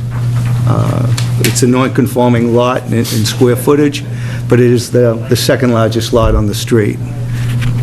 Most of the existing lots are non-conforming.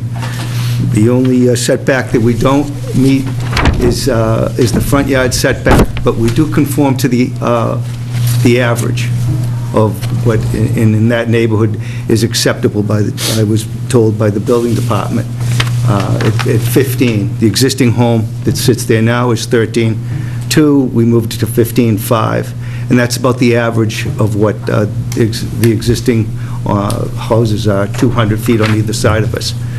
Still remains a 4-bedroom home, and we meet all other heights and setback requirements.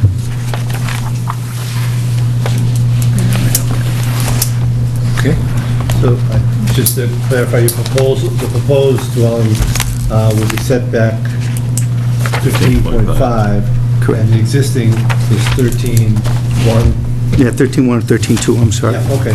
And the average on the street is 15.4. All right, and just the average, is that on the application somewhere, or is that just? Yeah, it's on the plan, actually. We have a plan that we surveyed of all the existing homes. Most of them, they go from, there's one home that threw us all off, that's the one that's 37 feet. Most of the average is, they go from mostly 4 feet, 5 feet, 7 feet, 19 feet.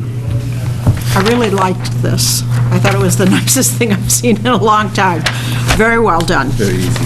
Sometimes we don't even get it takes the doubt out. Yes, it was very well done. Thank you. Very helpful. What is, I mean, this is mainly an academic exercise. The existing footprint, square footage of the house versus the proposed, the footprint, do you have that calculation? I do not, sir. Okay. I have. No, that's, well, typically we wouldn't need it. It goes to whether or not there's an intensification under lot area, but on the off chance that it's not a larger footprint, I wouldn't even see an intensification here. When I look at it, it is larger than the existing, but I would say only by about 10%. Right, and my question was not to indicate that it's the intensification is an issue, just it affects how we issue our decision. Yeah, it's conforming in all ways except front yard setback, and that's conforming because of the average. They're actually So it Deleting actually- a non-conformity. So it actually is conforming. You're and they're removing a Removing a Yeah, the non-conformity. 7-foot side Right. setback is being removed to 8.5. And the Yeah, and the current- side yard, and the side yards moved from, 7 feet to 8.5 feet. Right. You're So bringing the front we're bringing into the- we're bringing the conformity as side well. So the only remaining non-conformities are those that they can't do anything about. Exactly. So lot width We and, tried to, but the Conservation Commission pushed us back. well, even that you can't do anything about. You can't do anything about lot We're width. talking about lot width. Oh, I'm sorry. I thought Your you- neighbors would push you back on that. And they're being protected, they're being limited because of wetland buffer, so, and they're abiding by that, so. Other than the discrepancy in the card, I'd say they probably wouldn't even need to be here. Yeah. But better safe than sorry. Sarah, do you have any?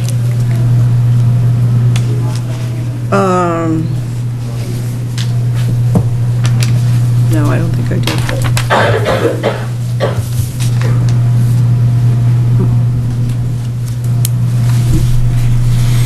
What's the current front yard setback? One is right, that's it, fine, it was 7. and now No, the front side. Front right here is 15.5, it was 13. 13.2, I think it's hard to see underneath the So it's gonna be, steps. so it's getting pushed back Right, so that they've met. to the average. The average. Right.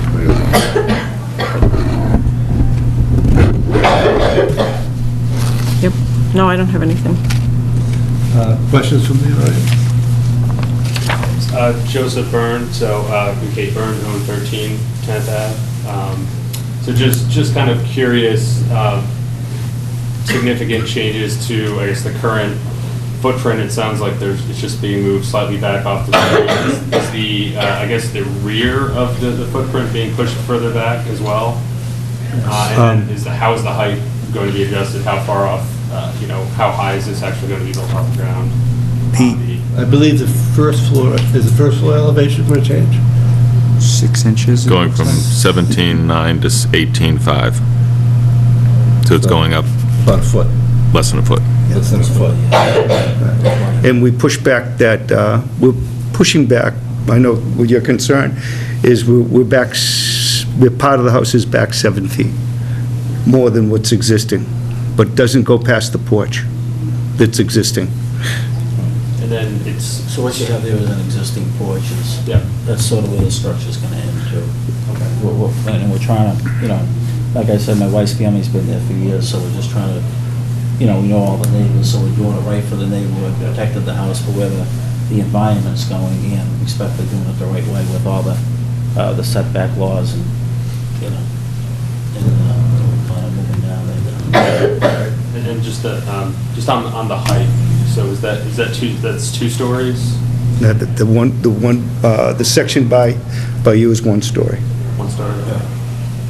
It is going to be a 2-story dwelling. It will be. The section to the But there's left. a wing by you One that story. will only be 1 story. Okay.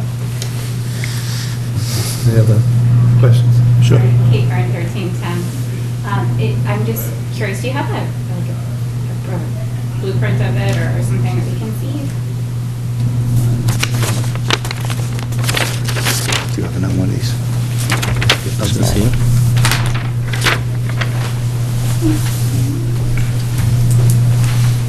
This is always helpful, thank you. Bob, did you have any questions or comments on this one? I know, the only thing I noticed, John, looking into it, was that it's right now in an AE 15 flood zone, basically the entire property. The floor is going to be elevated sufficiently so that the first living floor is not a concern. I'm wondering, Mike, what the underneath is. Were you intending on just a crawl space? Crawl space with crushed stone. Okay. It's already been passed by... Mechanicals, we above that too. Yes, that's up. Right. So you can have nothing below, actually 16, because they tack a foot on for freeboard. Yeah. And the crawl space will have to have flood vents. I noticed also, though, that you're building up the land around the house. So Yeah, there that was- actually the grade at the foundation is above 15 already, once the once the contouring has been redone. The only thing, and I don't know this for sure, we'll have to look into it, you might have to apply for a LOMA, which you would get, because right now, according to FEMA's mapping, the property is in a flood zone. So you'd have to get a letter of map amendment for this particular property. Wouldn't that be through the conservation, or would that, because it's already got an order of conditions from the Concom? Yeah, I think more likely to be through Nancy Durfee, the coastal resource officer. Okay. That would be the way to pursue it. And I'm not even sure you need one, it's just a possibility that I bring up. Okay. Would you say you We'll might check need on to it. apply for a what? Letter of map amendment, a LOMA. Oh. This is flood elevation. Because right now, according to FEMA, the home would be in a flood zone. But with the proposed contours as requested by Concom, Correct. it would be different, so it would be reclassified. Yeah, exactly, but you have to have that, you'd have to have them reclassify it. You can't just say it's reclassified. We have to submit the information. Yeah, exactly, exactly. Any other questions for the board, or?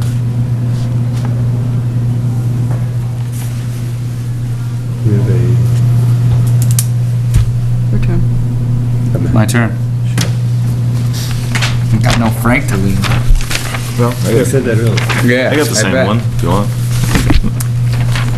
Motion that the board find that the proposed dwelling at 15 10th Avenue and shown on a plan drafted by Hoyt Land Surveying and dated September 29, 2016, is non-conforming currently as to the front yard setback, lot area, and frontage, and that the proposed dwelling per the plan would eliminate the front yard setback nonconformity and cause no change to the lot area and frontage nonconformities. Further, that the proposed dwelling would therefore not create any new nonconformities, and to the extent it results in an intensification, that said intensification would not be substantially more detrimental to the surrounding neighborhood. Second. All those in favor? Aye. And secondly, we want to vote on the floodplain as well, which is... Move to grant a special permit under 470.6F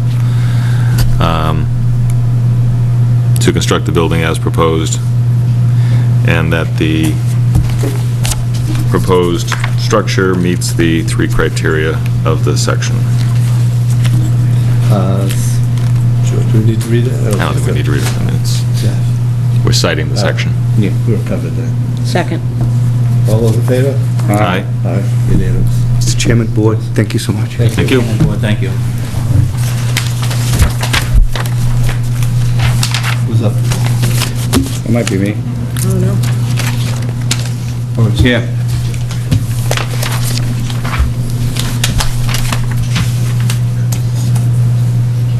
Moving along.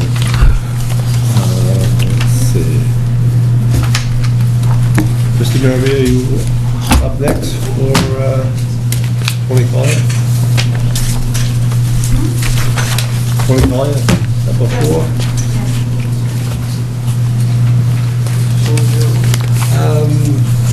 Yeah, I think that'll be fine.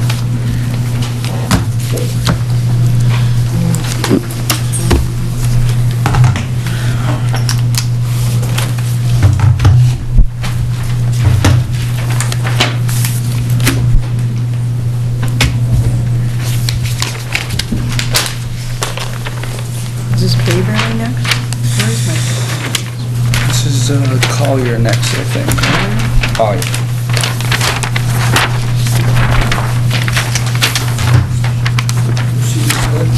Got it on the plan.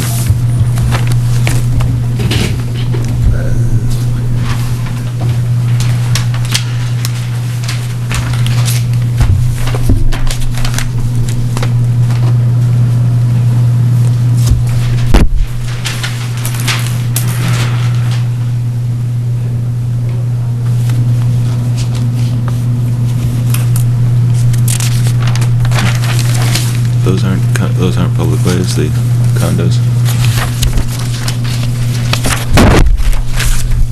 Just looking at the locus, those condos on the country clubhouse, that must not be a public way, it must be a driveway.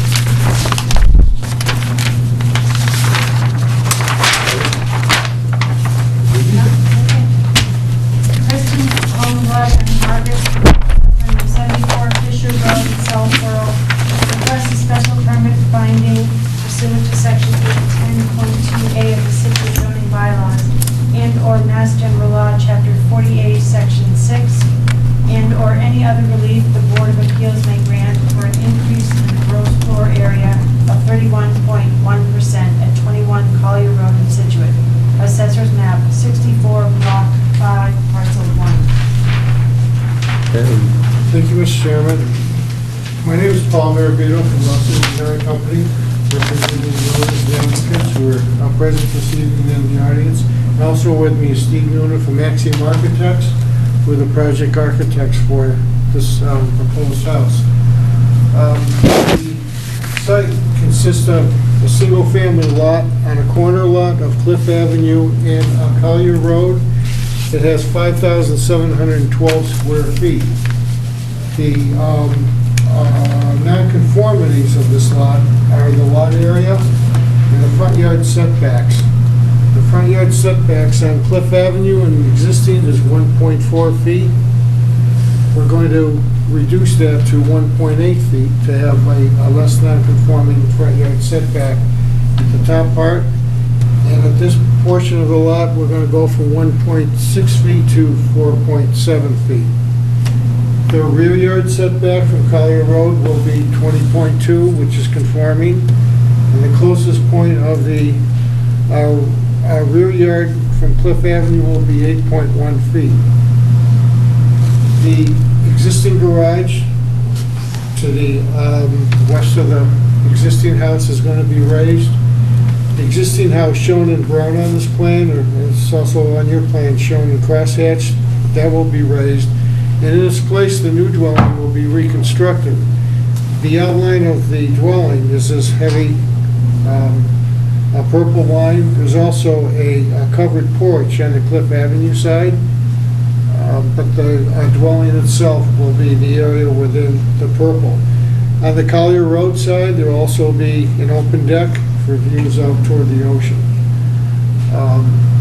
The proposed increase in the gross floor area is more than 20%. The proposed is 31.1%. We also have a decrease in the impervious area on the site of 9.1%. Therefore, the stormwater, the stormwater bylaw will not be have to be implemented for this project. We have a zoning chart on the plan. And again, the non-conforming setbacks on the Cliff Avenue side are going to be less non-conforming when the new structure is constructed. So I think with that, I'll have my presentation, answer any questions you may have. Well, it just, where are they going to be parking? Where the garage was, or? This is the proposed garage. Okay. The edge of pavement is along this line here, so they could park in the garage or they could park in this area now. All right, so the garage, again, is going to be coming that way from the driveway.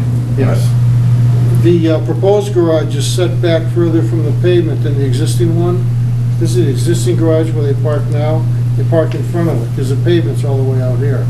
But they could park inside, they could park in front of it as well.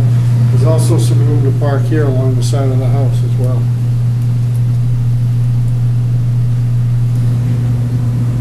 Yeah, I don't know if you had anything on this one. Sarah? I think so. What's the dimensions of the driveway? I mean, if you're counting the driveway as a parking spot, what's the dimension of that? Driveway? It's the width of the garage. Steve, what's the width of the garage? 14 feet. 14 feet. I'm really kind of more, Looking from the face of the garage to the... To the street. Edge of the lot line of the street. Here out to here? Yes. 11, I don't have a 12. scale, it's a 10 scale, it's probably about 24, 25 feet. okay. So you could park in front of the garage without, I mean, I know you're still parking on, but you can't count the street area as parking, but you have enough area to park in the, okay. We'll also have parking on the side of the garage as well, where the present garage is now. It's being raised. This is coming down, so they could park. Yeah. That will lawn or whatever.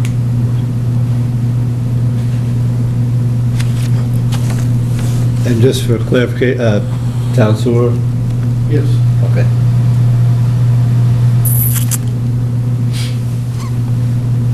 Any questions from the audience? Yeah, I just have a couple of quick questions. Sure. John McAteer at 22 Collier Road on the south side of the property. The front porch that's coming out further than what's existing on the existing house. Yes, this is the line of the existing house. Yeah. And the front porch will be in this location here. And that'll not have a roof, it'll be open? It'll be open. That's correct. Above and below. Right. And just out of curiosity, is that like a turret that's going to be going up on the south east corner? It is a turret. Okay. An octagonal. No, I have no question. Just no cannons. There's a provision in the bylaw. Drawing board. Just to clarify, Paul, it indicates open deck above, so... The second-story deck. The second-story deck, so that's a roofed porch. No, this is open. This is an open deck. The setback to the house is 30.2 feet off of Collier Road. I understand what, but I'm wondering about the description of open deck above. Is that an uncovered deck, or is it a second floor? That caught me off guard too, with above in there. It's an open deck on the second floor. All the living space is on the second floor. The first floor is a... So I think what's confusing then is... Is there a deck above a deck? No, that's patio. On the ground level, it's either grass or patio area, right here, and then... It's a cantilever deck or a supported, it's a supported second floor deck above a grass area. So Okay, it's, thank you, that's cleared it up. yeah, that's, okay. That's not part of the drip edge. No. You understand why I was confused, though?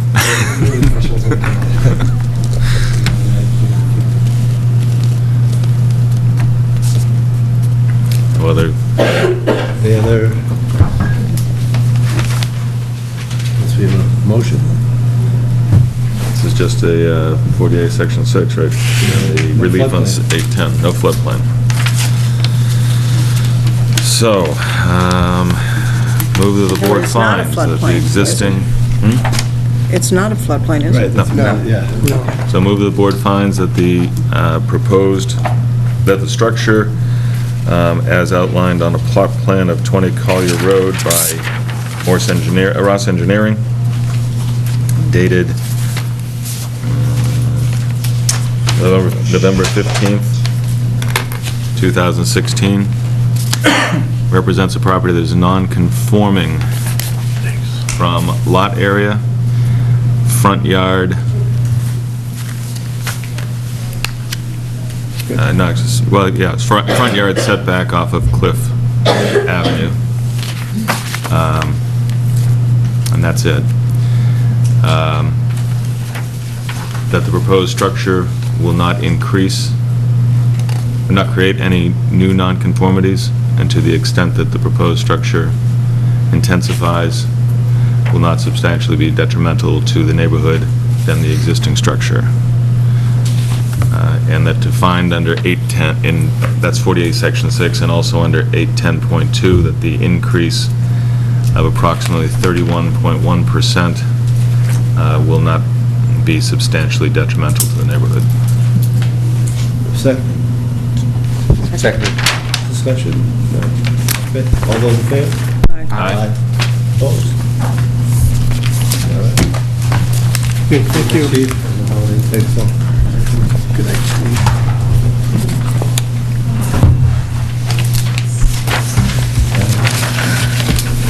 The URI. Oh, this one for me? I can take that one too. Wow. It's almost the same form as the one before, and I'm gonna miss January, so Yay. try to be a good Are guy. your feet gonna be in the sand somewhere? My face is gonna be in the sand, John. Hey, you know, Where you going? if you don't I'm gonna be in open the your mouth, you Dominican don't get into trouble, Oh, baseball? most times. Nope. No baseball game? No, not unless I see one of the Red Sox at the same resort. No, not for me. No. Fishing, eating.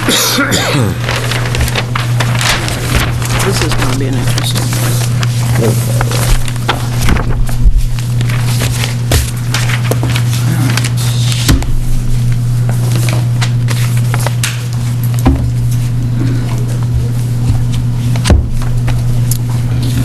All right, sure.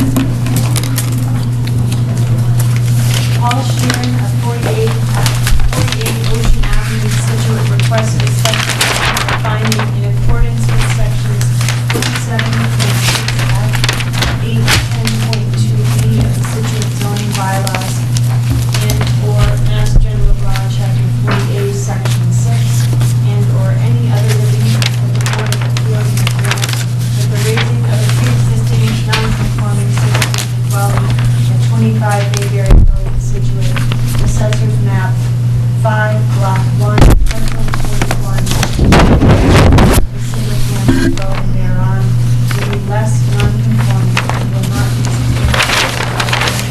or injurious to the neighborhood that will be destroyed and/or existing non-conforming structure or use. Thank you. Good. Thank you, Mr. Chairman. My name is Paul Marabito from Ross Engineering Company, representing the applicant, Paul Sharon. The property is, the perimeter of the property is outlined in yellow on the plan. It's an existing lot of 41,883 square feet. What they're proposing to do is to raise and reconstruct the existing dwelling, which is shown in orange on this plan that I have on the easel. The nature of the request is to ask for a finding for an increase in the gross square footage of 49%. And also for a special permit on the Town of Scituate floodplain and watershed protection bylaw for a substantial improvement of the structure of more than 25%. The only non-conformity for this lot is a front yard setback for the existing dwelling, which is 7.4 feet. We have a zoning chart that shows that the proposed setback will be 13.8 feet. All of the other setbacks, the two side yards and the rear yard, will be conforming. The proposed house itself is outlined in purple on this plan. There's also a small balcony off the second floor above the garage area. And there's also a elevated open deck off the first floor of the house in this area here. The ground elevation varies from 7 to 8 in the area of the new house. And this is in a FEMA flood zone of AE 15. So the house is going to be constructed on a FEMA compliant and a state building code compliant foundation with the reinforced concrete walls with the flow-through vents. The first floor has to be at least at elevation 15 under FEMA, but the Scituate Conservation Commission does require that we add a foot to it, which we will comply with. There's a proposed driveway in the front of the garage here. There's also parking in this area now. This house is served by a shared septic system, which is on this lot. The shared septic system serves 3 homes, the one at 25, 29, and the next one down on Bayberry Road. There's very minor grading proposed for the site. It is relatively flat. We did meet with Conservation Commission last night. That meeting went well. We are going back, they wanted some notes added to the plan. And other than that, there's very little change to that site. This plan is based upon a survey of the perimeter. This is registered land. I believe the first land court plan came out in 1922 or 29. Our registration was for this entire neighborhood, and that's what our survey is based upon. So again, we're asking for the proposed increase in the gross floor area of 49%, and we're asking for a special permit for doing work in the floodplain district where the existing structure will be increased by more than 25%. So with that, I'll end the presentation, answer the questions we have. Well, the front entry, is that where there's going to be a little balcony above that at 13.5? Is that at the front steps? Oh, Just right above here? that? Yeah. Yes. So that's with the roof line, if you will? Yes. Okay, is it 13.5? Yeah, that's actually covered. Yep. And then the main house is at is set back a little bit further, about 4 or 5 feet further back. Actually, so over on the left-hand side, I see 11.7. It's 17.7? 17.7. That's 17.7. Now I see 17.7, you're That's right. okay. Us older guys gotta get the eyes checked. I got new glasses. Yeah, wait. We just keep There we this go. up.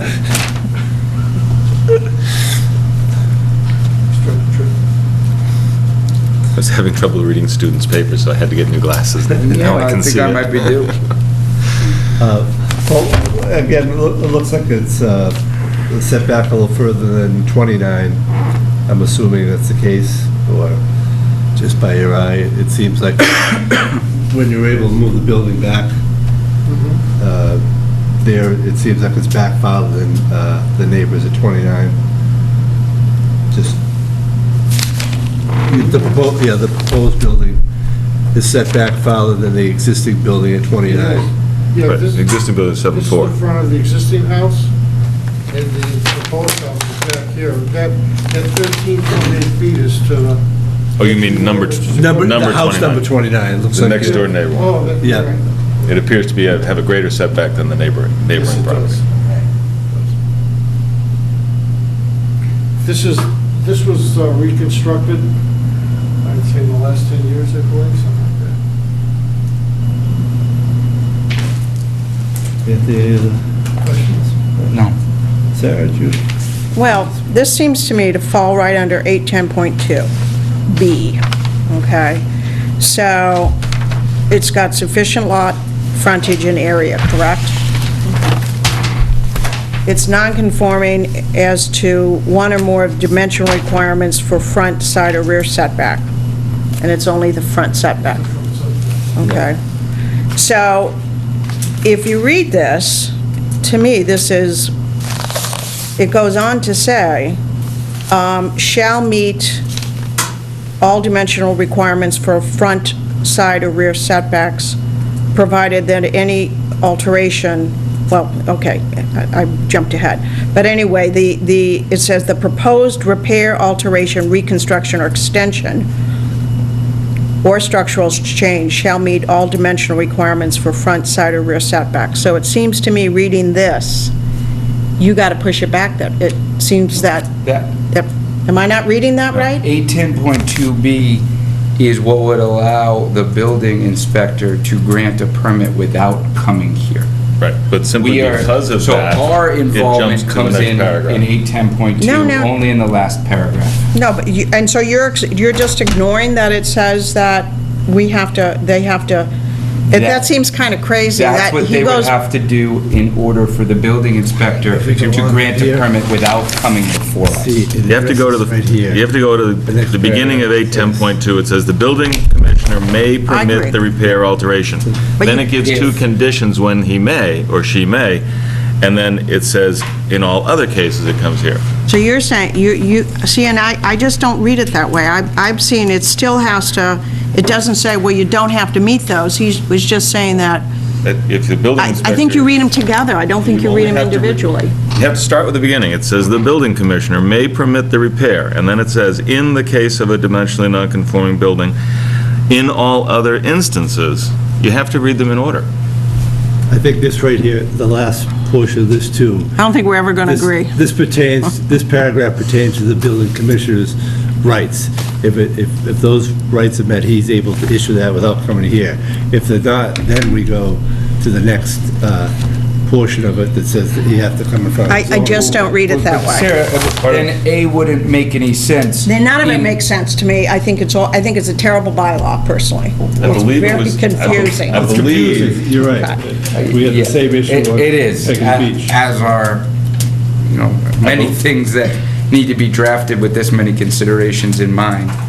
I believe the consideration for this particular bylaw when it was drafted was that any applicant with any nonconformity of lot size had to come before us to do a simple reconstruction, and that seemed to be a burden. And this bylaw was intended to give the building commissioner more leeway, and under Neil Duggan, there was a sense that it would be fine, but recognizing that Neil Duggan would not always be the building commissioner, that this bylaw was created so that it limited. When was this created? 2012. I want to say 2012? I was going to say, yeah, it was about 5 or 6 years ago.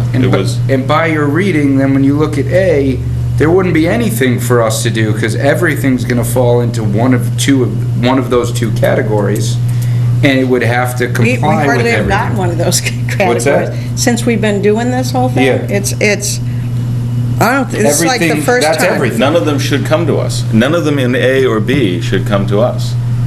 The only things that come to us are outside of A and B. He should be granting the permits if they fall into A or B. Except that, since it's bigger, it has to come in front of us. No. No, because it's bigger, it doesn't fall into higher. It has to come to us. I don't think we're ever going to come to an agreement on that. One day it'll get reworded. Well, either that or litigated, but. Well, yes, if someone came before us and we denied it under 810.2 A or B, it would most certainly get litigated. Yeah. Yeah. I think that what's happening is once you get to that second paragraph, you're just dismissing all of the rest of it. What you're trying to impose on this application because of 810.2B, if that was the case, shouldn't we have imposed A on the last application? No, because it wasn't non-conforming because of. So it would be better to have in a lot area. So if you read it that way, an application which has only lot area or frontage, or an application with only has side setbacks, then is in this detriment. But if they have both, then they get a pass to come to us to get relief. I think that's true. I know that wasn't the. Not only was that not the intention, that's not how I read it, and I don't think that's how it's drafted. But, and again, if you just have to take in the action words here. It says, "The building commissioner may permit the repair, blah, blah, blah, provided, blah, blah, blah, and that it meets the following conditions, blah, blah, blah." So A and B is what you can use. And then that basically ends that conversation about what the building commissioner may do. And I'll tell you why it doesn't. And then it raises the next question of in all other instances. I'll tell you why it doesn't, because it gives a directive, shall meet. Yes, if the building commissioner is granting it. He may only do it if it shall. To hit the building commissioner, what he's able to do. I just don't think we're going to agree. The building commissioner may permit, they shall. In order for him to permit, they shall. The shall comes into play. Yeah. Period. I mean, I don't understand, how could the drafters of this bylaw have been any more clear than in all other instances of alteration? I don't know, but I'm going to check it out. I think That's great. Who was it, Barbara St. Andre who did this one? I think I heard. I mean, in all other instances. Because I talked to Neil about it, and you talked to, it's a very, I don't think Neil thought it did not reflect what was intended. That being said. I've talked with Neil about it, and I was on the board when it was done, and I think it was. Right. I... That's good. And I was at the town meeting when it was voted, and I believe that it is exactly reflecting what the intention of it was. I tend to think this is one of the better drafted provisions. I don't see any ambiguity in it. It says, but as clear as it can possibly be in all other instances. So unless you can meet these very strict limitations. You have to come before the board for a finding. Specifically. Right, here's as far as... Then it has to come to us. Here's as far as the building commissioner can go. Right, that's it. Once we It was get to that point, limited, it's us. it was intended to give limited deference to the building commissioner's expertise and to reduce the... Well, when there were small additions, people adding on for a furnace that they had to elevate, things like that, this was, came into play for them to... Right, exactly. To be honest, it hardly gives the building commissioner any power. Very, very little. Because if it's non-conforming... In any other way. If it had a front setback non-conformity, and they were raising and reconstructing and increasing by 19%, Still have to it come to says us. they have to eliminate the front setback non-conformity. Or come to us. Or come to us. But if they eliminated the front setback non-conformity, they wouldn't need any relief anyway. Right. So it's poorly drafted in the sense that it's... Oh, now it's poorly drafted. It doesn't need to 5 minutes ago exist. was Beth Doesn't need to really exist. well But the drafted. ambiguity But that you're it's not reading, I just ambiguity. don't see. Yeah. Any other questions from the board? Bob, did you have any comments? No, I don't, John. Thank you. Bob goes, don't ask me. I don't want to touch this one. I'm comfortable that the board needs to make decisions of this kind. And so I'm very happy to have it go this way. We'd be running in the face of, there wouldn't be any pre-existing nonconformities that were allowed to be maintained. We'd be running in the face of quite a bit of case law if we read it in the alternative way. Well, you got to admit, there's an awful lot of statutes out there that are poorly written and illegally, unconstitutional, everything else. So it wouldn't be the first time that it was. Audience, any questions? I blame Jeff on this one. I got quite a few. Go ahead. Go ahead, you go. This board tends to blame Jeff for quite a bit lately. Yeah, So, well, my name is John Barron. I'm from 14 Bayberry Road. I'm a direct abutter across the street.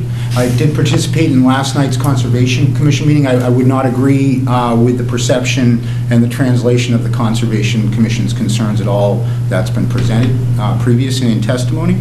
I'd also like to point out that this is a completely separate drawing than we saw last night with separate markings that have been eliminated, and it's a different drawing from last night's presentation. Just to fair to say, we're looking at the dimensional drawings of the location of the existing home and the proposed home. That hasn't changed any. Well, on last night's drawing, there were some rough estimates on where the 50-foot, 100-foot, 25-foot buffer lines were. Those don't exist on this Yeah, but we're concerned with, again, the proposed house and the existing house locations. Concom got a plan Just that pointing out it's a contained the different drawing information than we that saw they last night. needed. We got a plan that contained the information that we needed. Different information is what I'm pointing out. Yeah. But significantly different information is what I'm pointing out. In addition to that, it was stated at the beginning of the testimony that this is one lot. This is actually 2 lots of land. It's not one lot. It's owned by one individual, but it's 2 lots of land. And that's significant further.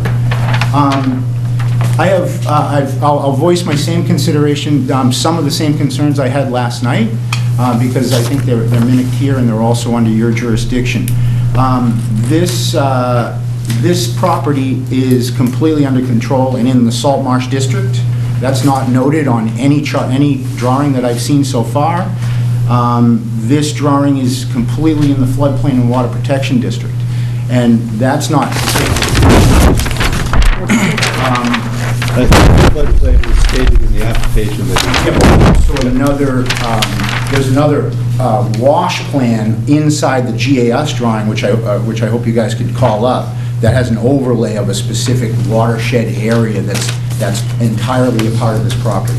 And that's noted on this map. It just says the locus is. Very clear. But again, there's a significant difference in the representation on the GIS map in terms of the other properties on the street versus this property as it relates to the floodplain and watershed protection district, whatever that nomenclature is there. Just to be, I just want to understand, it sounds like there's information on other plans because those other plans were drafted for another purpose, not discrepancies. I want to be clear on that. This plan Well, isn't I've never seen disagreeing this with another plan. Well, I've never seen It's this just plan, so- they're created for different purposes and contain different information. I understand, but it makes it very confusing as an abutter. I certainly When you understand. have boards that are pushing you from one board to the other, saying it's their responsibility to take care of this. For example, the Salt Marsh District, in the Salt Marsh District, it specifically states, "No permit will be granted which adversely affects the natural character of the land." I'll come back to that. In the floodplain district, it says, "Any improvement shall not affect the natural drainage patterns and the normal water course of what we're dealing with here," right? So those are two distinct things I'd like to talk about with you guys. And I want to address the water plane and the water pattern one first. If I come up and point to the drawing? Yes. Yeah. So I don't know if you guys have seen the plan or been to the site at all? I've Have you been to the site a number of times. The Conservation Commission fortunately was there yesterday, and the entire site was flooded all the way through here, which is a regular occurrence on this property. And so when I talk about the flood concerns that I have, it's important to understand what Bayberry Road is. Bayberry Road ends in the marsh. Tidal surge comes from the end of Bayberry Road, washes all the way through and around and out. I live here, okay? So when big storms happen, water comes in, it doesn't push to my road, but the evacuation area is this way, and always has been for 20 years. Now, when they redid this piece, this whole septic piece here, it built the mound up, which created more of a velocity for all of this water to go through, okay? But the water does go through. This house is on pilings, and this entire property, as well as all of Bayberry Road, floods with average storms, okay? So one of my concerns with this is that this proposed is taking up more area where it's a natural drainage and floodage for the natural water that is going now. Well, I And in think, addition, go ahead. well, just to follow up, I think his construction is going to be concrete with vent panels, so the water can flow through the foundation. Well, I'm sorry, my last statement here was that there's preparing, I haven't seen any elevations, but last night they said they're gonna have a full retaining wall, 4-foot high retaining wall, or whatever, what's the height? Sorry, I don't wanna misrepresent the height of the retaining wall in front of us. The front entryway has a small wall. To the retaining wall for the length of the house, is what you said last night. Because there's a sewer easement in the front on the property, so that front step is, when you walk out the front door, you'll be able to go left or right down to the driveway, and it's just, so, it's just for the look, so it looks like a entry you'd see on a Nantucket house, but people coming on the front door would take a right, go down the stairs, and they'd walk over to the garage. There's another small set of stairs. There's a sewer easement on that property for that shared septic system. You can't put a structure in it. So what we showed on the conservation plan was a short wall to contain the fill. So, because the house is going to be elevated off the ground quite a bit, so to reduce the number of steps, there's a short wall right on the edge of the easement, which is on the lot itself.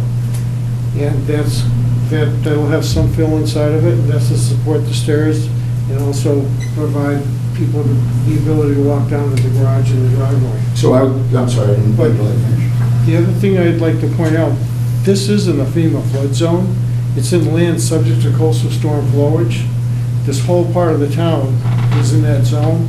So the high tides that were out there yesterday, they did come up into everyone's yard. I mean, it was everywhere in the town. This is normal for this area because of the flood zone it's in. It doesn't come to my yard, so it's for the record.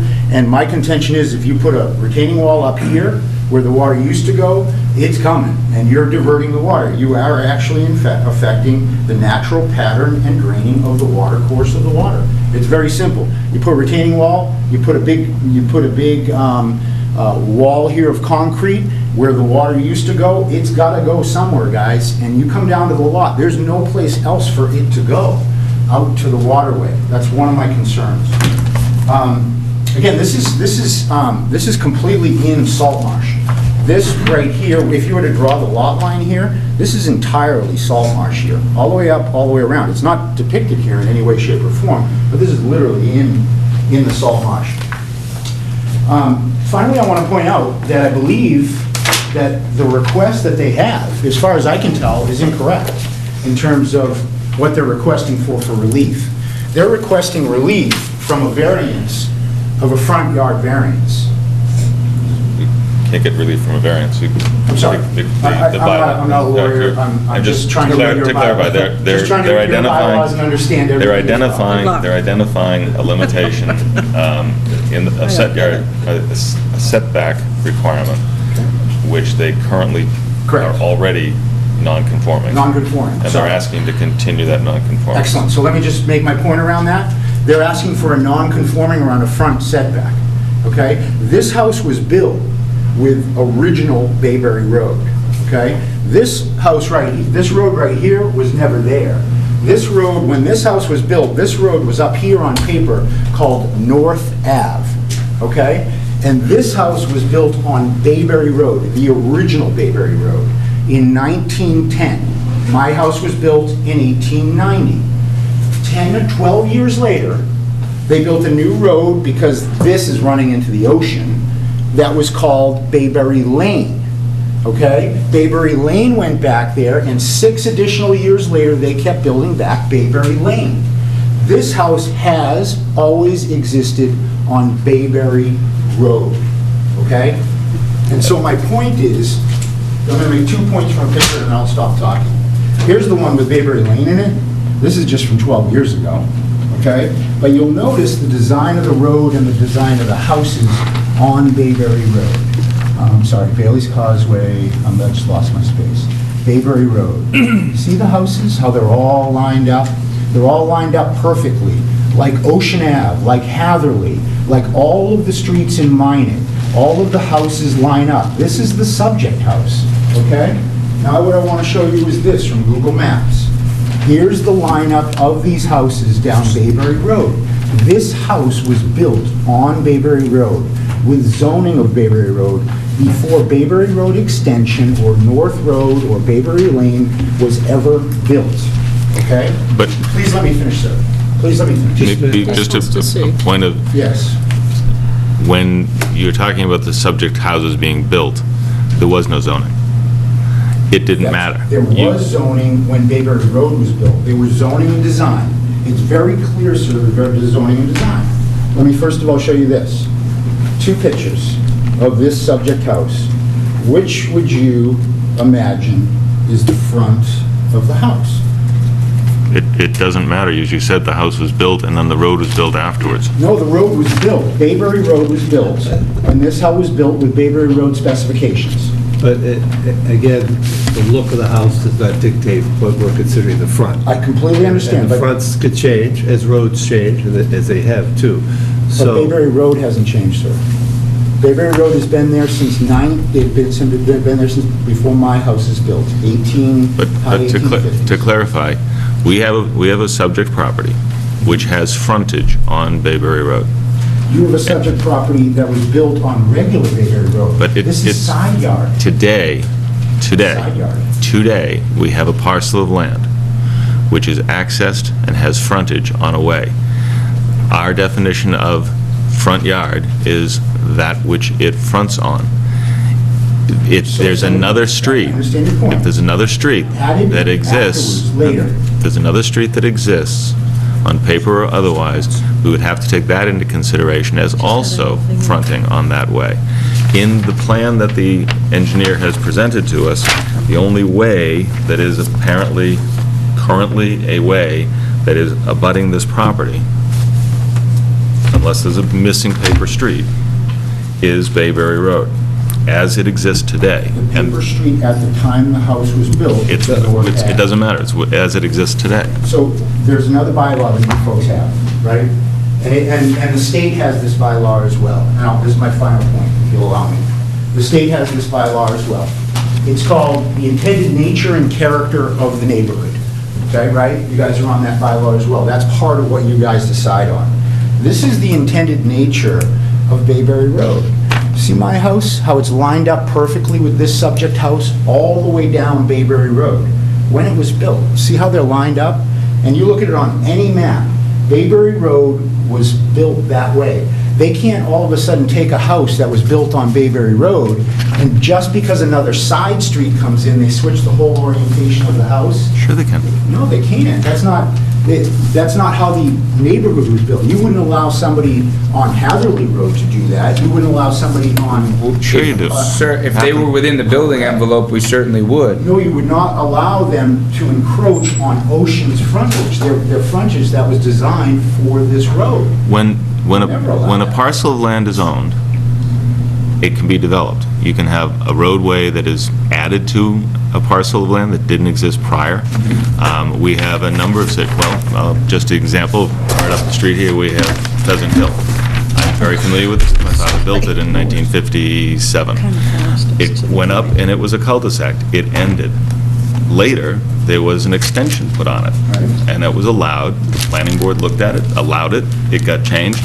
And you can't say that nothing can be built at the end because it was intended, it was laid out as a cul-de-sac. It was changed. This has been, all we're looking at is how this exists today, not how it was designed, in 1910. But you're saying that house at the end of the cul-de-sac where the road just went through... We're taking the house down. We're talking about the parcel of land. Can a house exist on the line? Yes, but that's the point. But you can't, can I ask my question? That cul-de-sac example that you just gave, where they notched another road out of the end of the cul-de-sac, you don't give that house permission to now take that new road as frontage after it was been built. You only can do it if you own the land, and then you redesign it and give rights to a way. And that's exactly what you do. Yes, you would. That's exactly what you do. If there was a new road, that would be frontage.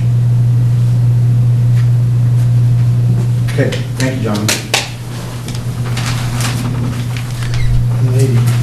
And lady, I apologize. I'm completely ununderstanding of what you're trying to do. I'm not quite I hate, to be honest, I'm not quite following you, except that what I think you're saying is that this was laid out on a different street at... Absolutely. No, it was laid out on Bayberry Road. Right, okay. Right. And so your concern is that we are changing how it's going to be laid out? You're changing the exact design and nature that was built into Bayberry Road. See, that's where you lose me, because a neighborhood can be laid out where the houses look perfect or linear or parallel to the street on a line that you could draw on a map, and that is wonderful, and many people would love that. There's no obligation to maintain that whatsoever. But there is, though, if that's what the zoning is. If the zoning is a 30-foot setback on a street from the frontage, the house is put in that location. This house was 7.4 feet from this road since before the zoning code existed. So there was no zoning at the time that it became 13 or 14 feet from the road. At the time it became, when the zoning was enacted, it was grandfathered in because it didn't meet the zoning, and it couldn't be made. Zoning doesn't allow you to force compliance of existing structures. There's relief given for existing structures. Otherwise, you never would have gotten zoning anywhere in the Commonwealth because so many people's homes would be affected.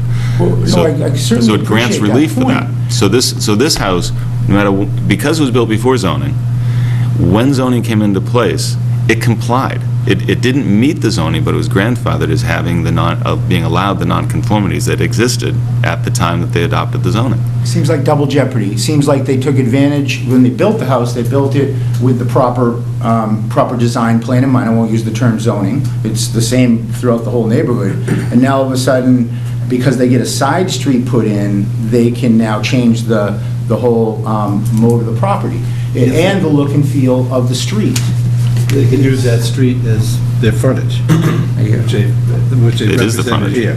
But they're affecting the original street design and the original No, layout of the street. that still might be there on paper, but they have that. But a street design is made up of a street and a number of individually owned properties. Right. Each of the individually owned properties has rights in that street. If that street is to be abandoned, for, let's say, then they have to give up those rights, and other rights have to be acquired. You're not suggesting that happened. You're simply suggesting that this house once accessed through one street, and then that street was extended. No, I'm not suggesting that. Or added. I'm saying another street was added in Another street was addition added, to Bayberry Road. but the individual parcel has its rights in the way that it abuts. When they, that land that the street is on, that the Bayberry, this, what you're calling New Bayberry Road, when that road was laid out, someone owned that land. Correct. Someone created a plan, presumably, and registered it with the Registry of Deeds, and that plan then granted rights to the property owners on that way. And this property owner has rights granted at the time that that plan was accepted and adopted. That's how things change. If you take the argument that you're suggesting, Barker Farm, which was the Barker house, and basically everything down to Lighthouse Point, except Cedar Point, and all the way up Sand Hills, you couldn't have any development on there. But what happened is, the people who owned it, Welsh owned it, and George Welsh, and subdivided it a number of times, and you can go and find the plans, and each time one of those plans was created, ownership in the land changed, and rights in the land changed. This is just another situation. This house, this land, this lot, has rights in the way that was created, and those rights are frontage and access, and we have to, and we take that into consideration as to what they can now do with that land. The property has been transferred a number of times, and each time it's been transferred with those rights. And just to be clear, Bayberry Road, as it's drawn on this plan, has existed since before the bylaw as well. Right. So Not before this house was built. Doesn't matter. What matters is when the bylaw was put in place. And so... Zoning. So they had, well before the zoning bylaw was put in place, they had a house and a street. And so I have a hard time saying that they took advantage of anything.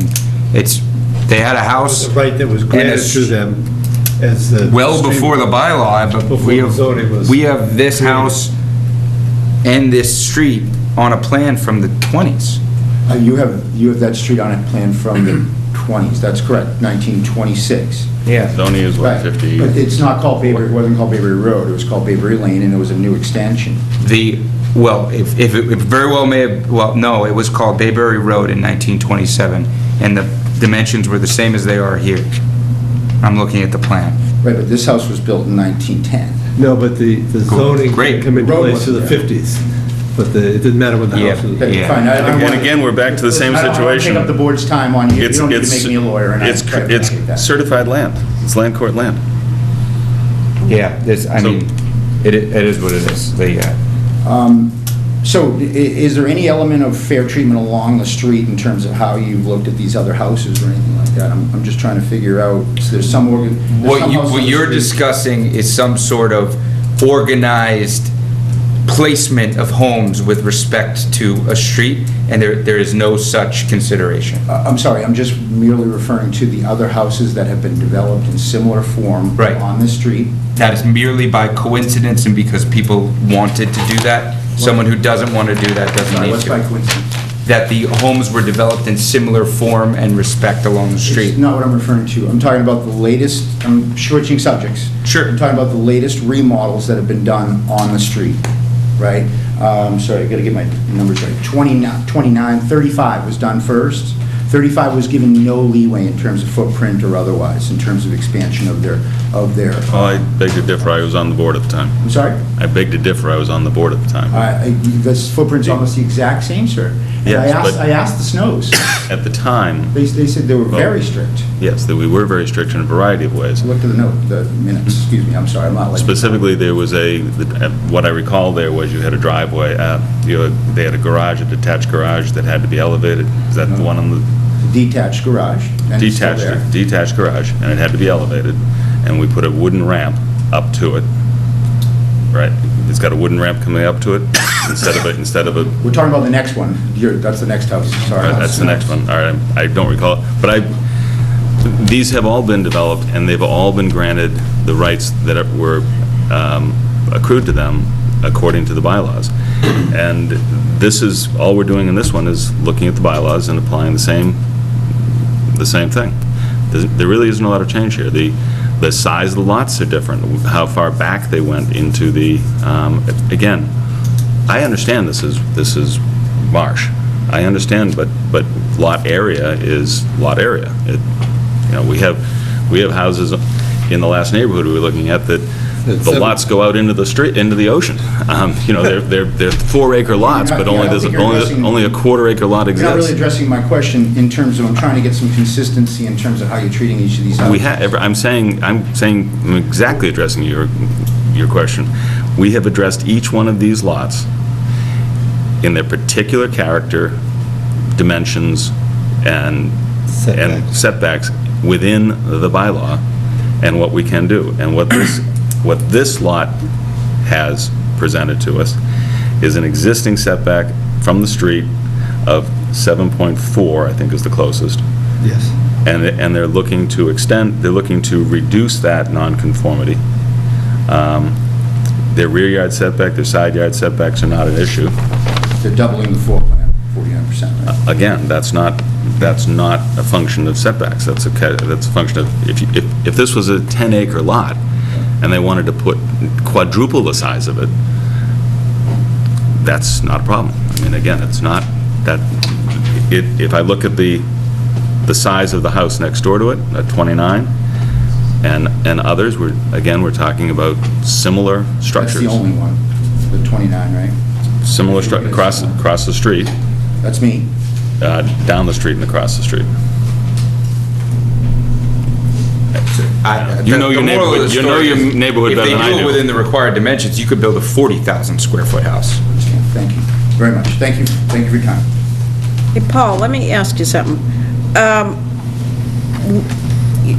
This is on a foundation, that doesn't have to be up on stilts? Well, it's a concrete foundation, but it has vents that allow the water to come in and out of it, wash. Yes, this is in an AE zone. It's land subject to coastal storm flowage. It is not a velocity zone. So under the state building code, the FEMA construction requirements, they're allowed to have a poured concrete foundation as long as they have the required flow-through vents, which it does have. So it's a function of what's required in the AE versus the AV? The velocity. The velocity, the V zone. Okay. And so is that a usable basement then? Probably not, right? No, it would be a crawl space, but again, there wouldn't be any mechanicals in it either. Everything has to be up on the first floor. It has to be at or above the FEMA flood elevation.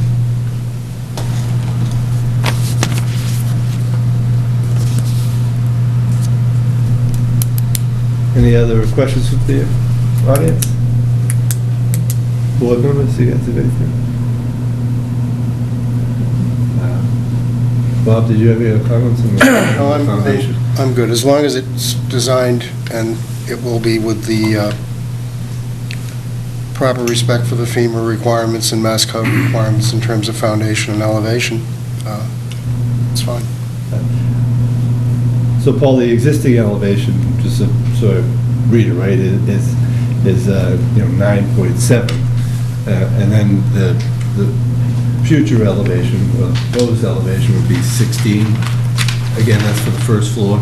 Yeah, the existing house is 9.7. The first floor will be 16. Okay, so now we'll again address FEMA. You have to have a foot to the conservation. Right. Yeah, John, I do have one other comment, may have been addressed. Conservation Commission, we've talked about. The other player in this permitting process would be the Historic Commission, because the house is over 100 years old. He has been to the Historic Commission. Okay, so we need evidence of that in order to issue a demolition permit. Is the stormwater permit required in this one? I don't believe the impervious is increased enough to trigger. It's only, it's the increase of the impervious. Right. What's the threshold, 20? I think he's... 25. Oh, yeah. They got 18.9 on the plan. We have a motion? I'll try it, I'll give it a shot. Looking for the, that the board find, in accordance with 48 Section 6 and 810.2B, that the proposed that the property at 28 Bayberry Road in Scituate is non-conforming as to front yard setback, and that the proposed construction will reduce that nonconformity from 7.4 to 13.8. It's not under 810.2B. That you're saying it's in the last paragraph of 810.2. 810.2, It's not numbered. It's like the last paragraph, right? That's the argument. 810.2.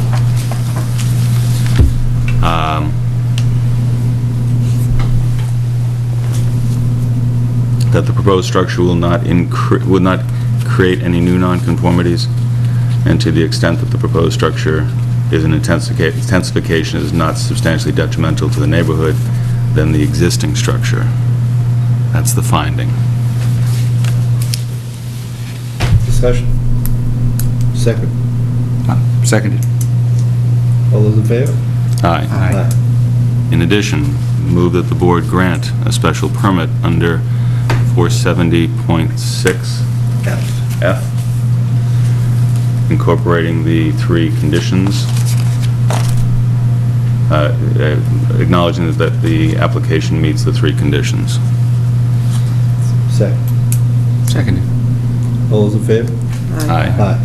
In addition, move that the board grant a special permit under 460.2,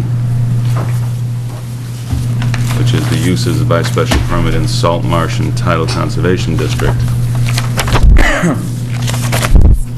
that the application meets the requirements listed there, that it shall not, that the proposed work will not adversely affect the natural character of the area in which the land referred to in the application is located. Seconded. All those in favor? Aye. Opposed? Unanimous. The other question, do we have to notify the Conservation Commission and the planning board regarding that decision? Do you have to? It says notice shall be given by certified mail to the chairman of the Conservation Commission and the chairman of the planning board or their designated representatives. So, Yep. Just incorporate that. if you would notify, copy them on our decision All right, but just Automatically. automatic. Good. All right. Thank you. Thank you. Okay.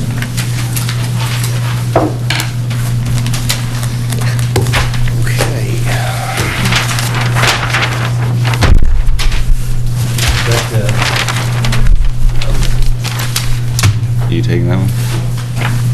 Yeah. All right, just remember you got To go back to the 470 and 460.2.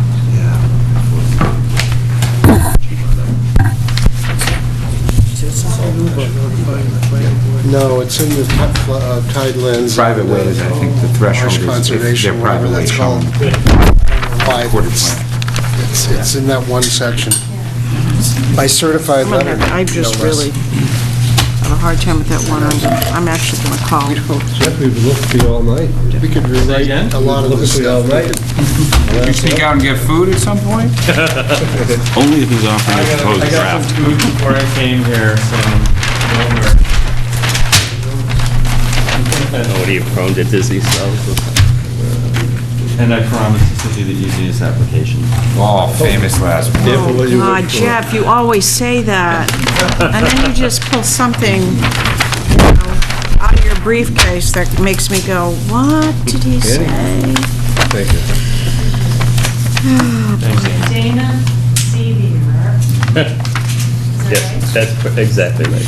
Of 25 Irving Street, Canton, requests 1A Mass General Law, Chapter 48, Section 6, finding in accordance with Scituate zoning bylaw, Section 810.2 and 950.2D, to raise a dimensionally conforming single-family dwelling at 24 Scituate map 54, lot 1, parcel 36, on a lot which is pre-existing non-conforming as a lot width, and the reconstruction of a single-family dwelling thereon, having an increase of more than 20% I know I saw that. in the gross floor area, and 2, a special permit pursuant to Scituate zoning bylaw section 470.6F, 950.2B, and 950.3 for the substantial improvement to an existing structure at 24 Lily Lane in the floodplain and watershed protection district, and/or any other relief the Board of Appeals may grant. And to think, you wouldn't even say anything when you first started, and now you just talk for 5 minutes straight. I don't like doing that. Jeff, if you would. Yes, To give us a little history and what's going on? Sure, so to my right is Mr. Sevier, and he's the owner of the property, just recently purchased the property. This board has, about a year ago or so, maybe a year and a half ago, issued a permit, Mr. Sevier, to raise and reconstruct a house on Linden Lane as well. This is house number 2. The house, really the issue with this is that the only nonconformity whatsoever presently, lot and structure-wise, is width.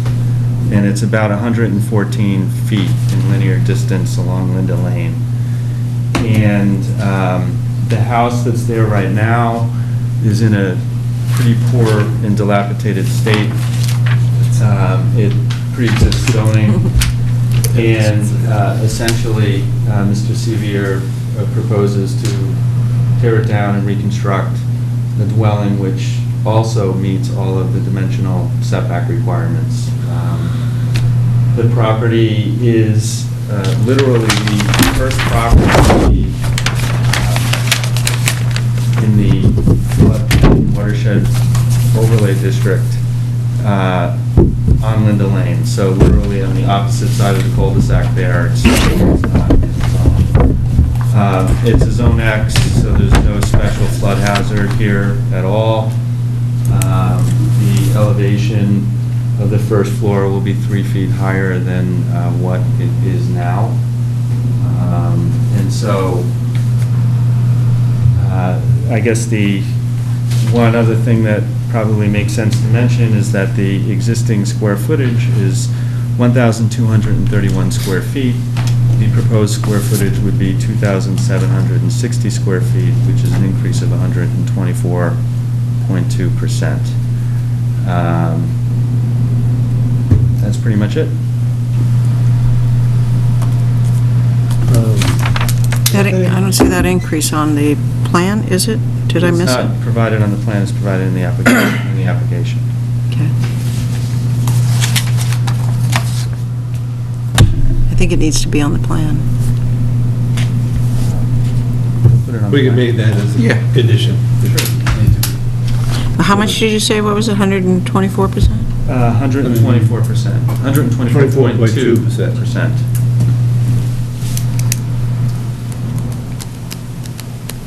It's mostly from being a single to the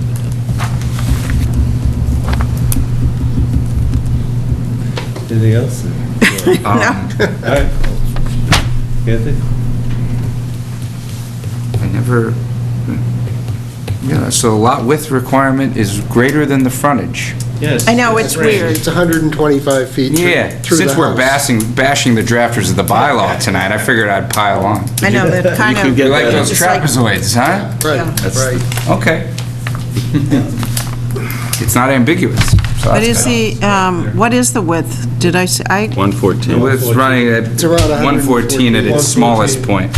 growing to 127.16 as you go back. So through the house, it's probably about 117 or something? Yeah. Nice.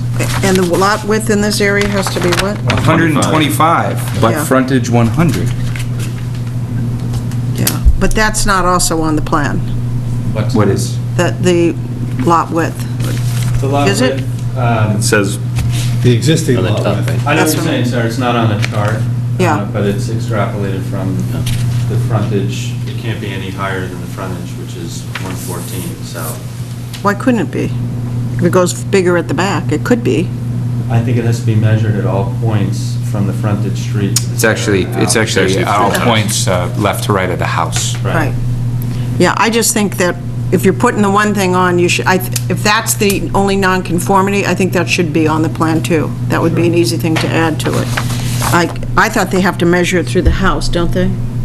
I believe it is through the house. Yeah. At the point that the house is struck. I mean, the idea obviously is the trapezoid, you have 100 foot on the Right. way. I don't like to have to do math. You can't put the house any closer than the point that it's 125 Right, foot right. through the house.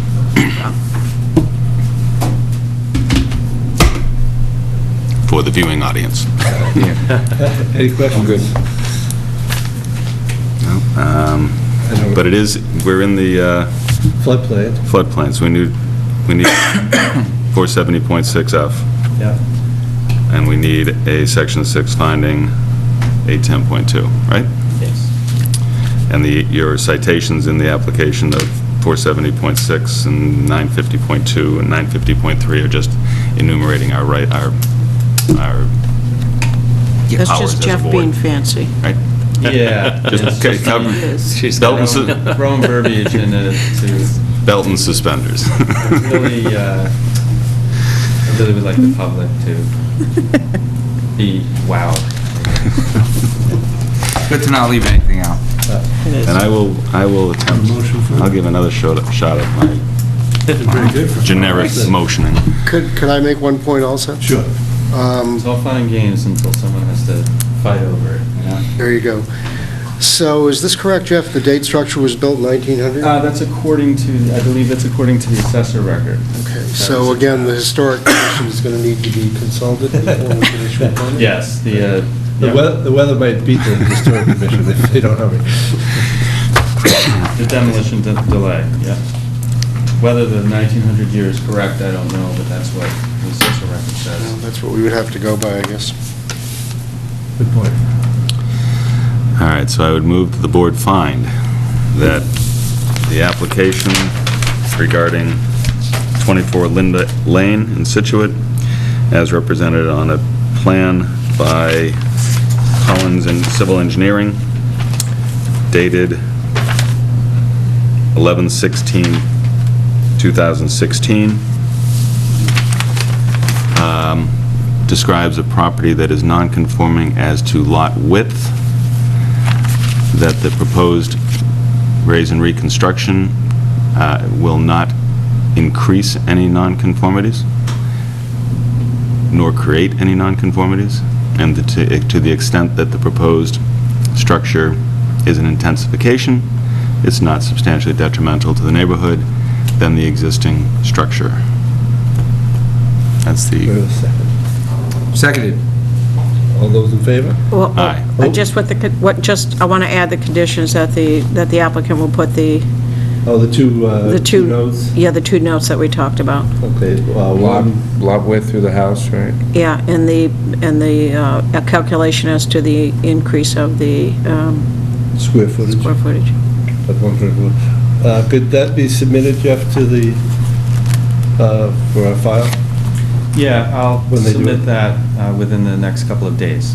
Yeah, that'd be fine, and then that way you just keep a copy for the building permit. Yeah, if the board would like, I could submit it with a revision date and then make reference to the revised plan in the decision. That'd be fine. That'd be great. Thanks. In addition, that the board grant a special permit under 470.6F, that the proposed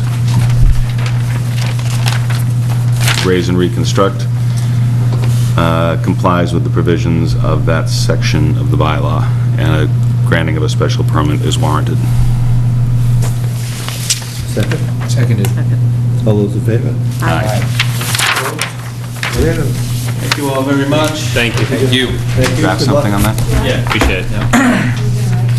Yes. It's the holidays, it'll be much faster. Exactly, I know. I'll get it done. Thank you all very much. Have a good night. Thank you. You too. Merry Christmas. Yeah, happy holidays. Minutes? How many? Just one, right? On my list of about... Two? Yeah. Oh, the mini meeting. Oh, the mini meeting? Yeah, I'm all gonna set with say. that. Yep. Well, what's that? That was easy. I got that. That was We good. need a motion then. Vote to approve the November 29th. minutes.